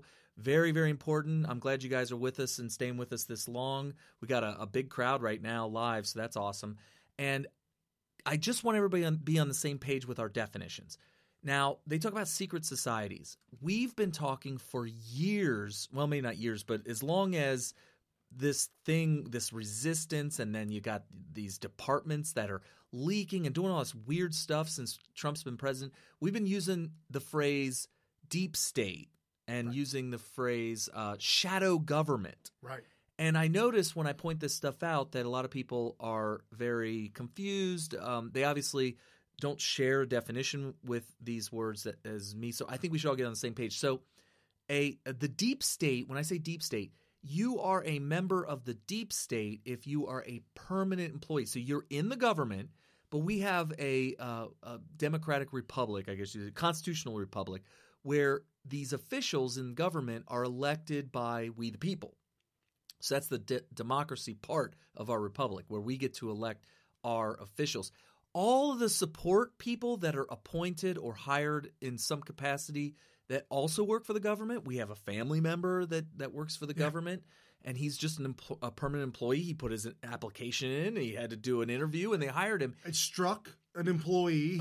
He was not voted in and didn't run on a campaign. Right. So if you are a permanent employee in some way, shape, or form where you're not elected but you work for the government, you are the deep state. So when you hear the word deep state or phrase deep state, that doesn't mean that there's something nefarious about it. It just means you have the state, which is what we consider all these elected officials that are running the government. But then you have the people who are also running the government and also run the government during transition periods where one elected official is taken over another elected official. So the deep state is what's running the government on the back end, in the deep end. Yeah, deeper. Yeah, so it's not that we're saying, we need to get rid of the deep state. No, the deep state is obviously an important part of the government. So that's the deep state. Shadow government. What is the shadow government? How's it different than deep state? Shadow government is, imagine a government that you see. That's the government, right? Everything that you see is the government.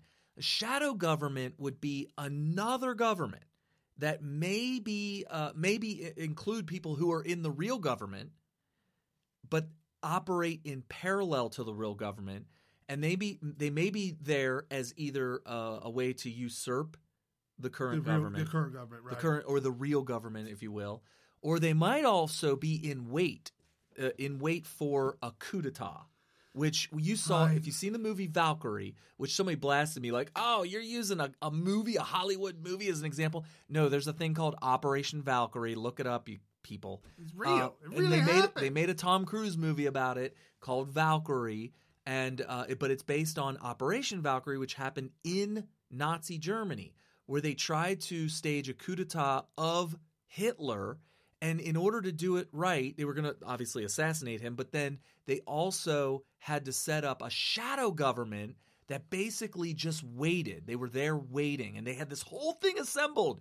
And as soon as the assassination happened, the shadow government was going to move in and take over Germany and end World War II. That's what Operation Valkyrie was all about. So if you want a good example of a type of shadow government, watch Operation Valkyrie or Valkyrie, the movie. You can even watch the documentary about it, which is called Operation Valkyrie. It's on Discovery Channel and all this kind of stuff. So I wanted to get those two terms out there because it's really important. And then we'll talk about secret societies.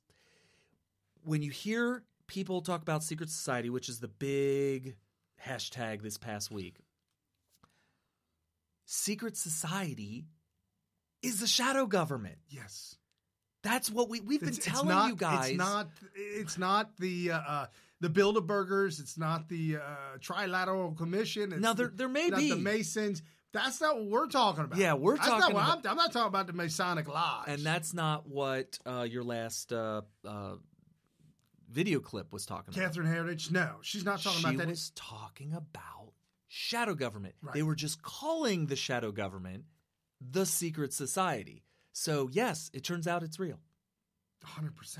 And it's being a lot of this shadow government, a.k.a. secret society, is obviously made up of a lot of deep state personnel in the FBI who have decided to pledge to resist their new president. Yes. And to stage kind of a soft coup. A soft coup is where you kind of do a coup d'etat either politically or, some way where you're not actually murdering or assassinating like somebody. A silent coup. Yeah, a silent coup or a soft coup. That's right. So that's what's happening. That's happening right now.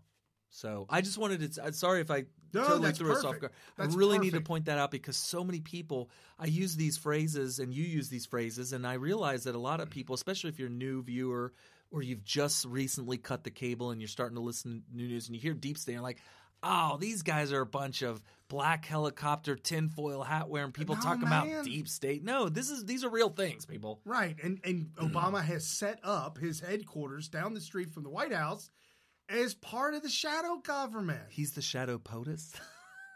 Yes. By the way, I saw somebody on Twitter say just this week that they are following their president. No. President Obama. No. Yeah. They said that's my president and that's going to remain my president. I'm like, oh, that is scary. I don't know if he's actually let go. Which is kind of scary. Now, here's the thing. I don't even know if Hillary. Did you see that thing with Hillary? I don't think she's let go either. Didn't somebody write an article? It might have been Vox. It might have been Vox. It sounds like something Vox would do. They wrote this whole article on how it's possible that Hillary could still end up being our president this term. And it involved impeaching Trump and then impeaching supporting bitches. So much. What are we doing here? Impeaching Trump, impeaching Pence, and then hoping that the Speaker of the House, who would then take over as third in command, would relinquish or appoint Hillary Clinton just to make everybody feel better. That is pure and utter insanity. It's not just insanity. It's listen, when you start writing articles like that, you're giving the crazy, insane sheep out there in the Democrat Party. I'm talking, the voters, the sheep. Right. A false sense of hope, and then they fight harder, and it's all for naught. It's not going to happen. Stop it. Just stop it. So please. Did you see the video of Hillary Clinton this weekend? No, but if it's that audio you just played, you might want to turn it down. I got it down. Good, I got it down. I had to. I can't wait to see. I had to work. So she came out and did a pitch. Okay. Like at a bar where she's getting drunk, getting liquored up. She's doing a pitch for like a campaign trail speech. Okay. Like she's still running or something, right? Okay. And so she says to all my feminist bitches. Do what? Yes. Did she use the B word? She said bitches. Do twice. Before you play it, do a split screen so they could see how drunk and evil she looks. Can you do that or no? I can put her in there right now. Yeah, because she looks kind of freaky. Oh, it cuts. It doesn't matter. You're gonna play the whole thing, right? You can see her now.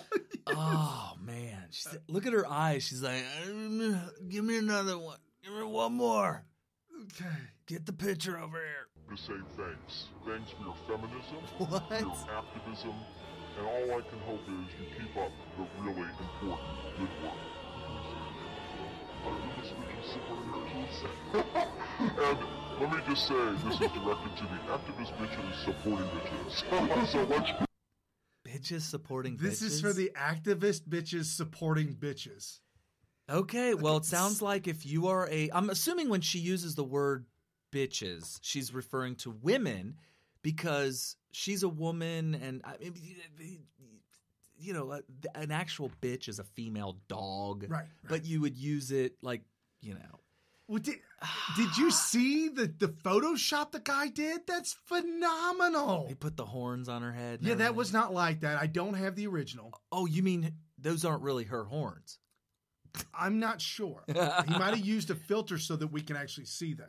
Oh, because normally they would be invisible to the naked eye. Yeah, when a demon looks in the mirror. Oh, I got you. But like when you look in the mirror and you're a vampire, you don't actually see anything. Yeah. Okay, yeah, I get pretty it. much same thing. Okay. So as we're wrapping this up, Smith Radio, Military Veteran Talk Radio, having lots of fun. Sorry for blasting yours out there, folks. But the 50,000 text message emails apparently Struck and old girl were texting each other back and forth, one message every 4 minutes for 5 months. Every 4 minutes? On average. Oh, they are in love. Something insane. Are they married? Because if they are, the FBI says, we don't. Yeah, they're all lost. Sorry. Well, Tom Fitton of Judicial Watch said, "Oh no, you didn't." And lo and behold, he also has people. He said that right now that there's an internal, not coup, but an internal investigation. No, internal civil war in the FBI. To where when the FBI head up said those texts are missing and they're gone, peace out, the lower FBI official started blowing up and calling Sarah Carter, who hangs out on Fox News. So like whistleblowers. Yes. They were all, she said her phone was blowing up and they were screaming at her, "This is not real. This is not real." They're lying to you. They are lying to you. And lo and behold, they came out and said, "Oh yeah, we found them." Well, yeah, it turns out once somebody actually thought about it for a second, they realized they have to have them. Even if they really didn't have them, certainly whoever the carriers are. No, they said it was a Samsung update. Oh, for crap's And the sake. updated Samsung update did not comply with their software and glitched to hitch. And then we already know, and I'm assuming maybe it's still going on, the NSA collects every single conversation, you guys watching us right now on Periscope, you're being watched right now. We're all being flat watched. out. Yeah, flat James out. Comey said, put a piece of tape over the camera on your... He said it to Congress. Oh, man, they're looking at me right now. He said to Congress, I put tape over my camera. Yeah, even, was it Mark Zuckerberg or whoever? Somebody has a snapshot of Mark at work. I think it's Mark Zuckerberg. Well, use a Band-Aid because the cloth part can actually keep it from getting scratched or glue. Oh, okay. So use a Band-Aid. Band-Aid? Yeah. Okay. Well, if you look at there's a snapshot of it, either Mark Zuckerberg or possibly even Bill Gates. And he's on his laptop, his personal laptop. And you can actually see the physical tape, not only over the little lens on the camera, but he also has a piece of tape over the little holes that say mic on it.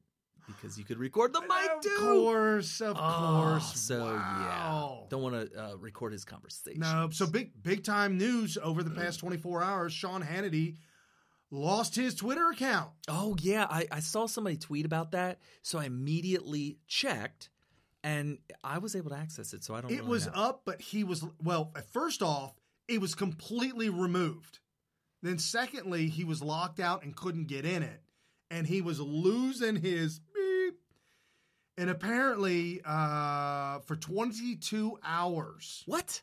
22 hours, his account was locked. He was locked out of the account. But when I went to go check and it looked like everything was fine, he didn't have access. He still had no access. Right. Oh, that's not good. And this happens right after he started texting about his show coming up, exposing the FBI, DOJ, corrupt Clinton investigation, the coup, all these things he was tweeting out. And he was like... Because he's been like the breaking news, like he's the guy. He's been breaking lies because of Sarah Carter. Sarah Carter's like...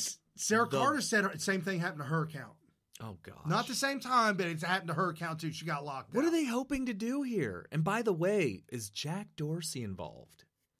A little bit concerned. By the way, probably. For all you guys listening right now, please don't tweet to me with Jack's handle in the tweet. I don't want to be no part of it. Should I stop doing that? Oh, have you been using his? Yeah, do not. I did recently. Okay. I called him out. Let me tell you something that I do. Whenever I say the word Twitter, because I have to, I misspell it on purpose. Oh. Because if you do a quick search, but it's misspelled, it'd be really hard to find the tweet. Okay. So I misspell that on purpose. When I talk about Jack Dorsey, I do not hashtag it, and I absolutely do not put his handle in there. At Jack. No, the only time I ever did the at Jack was on the open letter to Mitch McConnell, which I did this week, which went viral. The reason I put his handle on that one was because the letter was by Senator Feinstein to Jack Dorsey. And I wanted Jack Dorsey to see that his user at Smith Radio would prefer that he not act on that. Okay. That's the only reason. I wasn't blasting Twitter. I wasn't blasting Jack. I was blasting Dianne Feinstein because I thought what she was doing was unconstitutional. Just to wrap up the show, Alan Dershowitz, a Jew, apparently Is that a problem? You got a problem with that? No, I'm just stating a fact. He's a Democrat Jew. Okay. And he was beside himself this week because a picture suppressed by the Black Caucus of Obama hanging out with Louis Farrakhan surfaced. And Alan Dershowitz said, if I'd have known that President had posed smiling with Louis Farrakhan when he was senator, I would not have campaigned for him. Wow. Okay, little mistake there. You should have been listening to us all along. Louis Farrakhan, bad dude. He has said satanic Jews caused the Holocaust. White people deserve to die. Jews caused 9/11. Interracial marriage is evil. Hollywood Jews are chosen of Satan for promoting gay marriage. He might be close to that on that one. Hitler was a very great man. He said that? In context, he said Hitler was a great man because he was able to rise up the nation of Germany. Unfortunately, he did some other things, but I'm not saying that. Just like I'm rising our people up. Like, people on our side are being called Hitler, or literally Hitler, or Nazis, and he's talking about how Hitler was a great man. Can we not call this man a Nazi, at least? A little bit. I mean, I won't, because I get it. Out of context and in context, maybe it wasn't so much, but we're being called all the time. And we need that. Stay plugged in after the show, and we're out of here. I will play the rest of the last 10 minutes of Donald Trump's speech in Switzerland. A phenomenal pitch to the world. America first. Go Fefe forever. Follow us every week, Sunday at 5 o'clock Eastern Standard Time. Make sure you follow us and share us with your friends, and post these shows on Facebook and Twitter.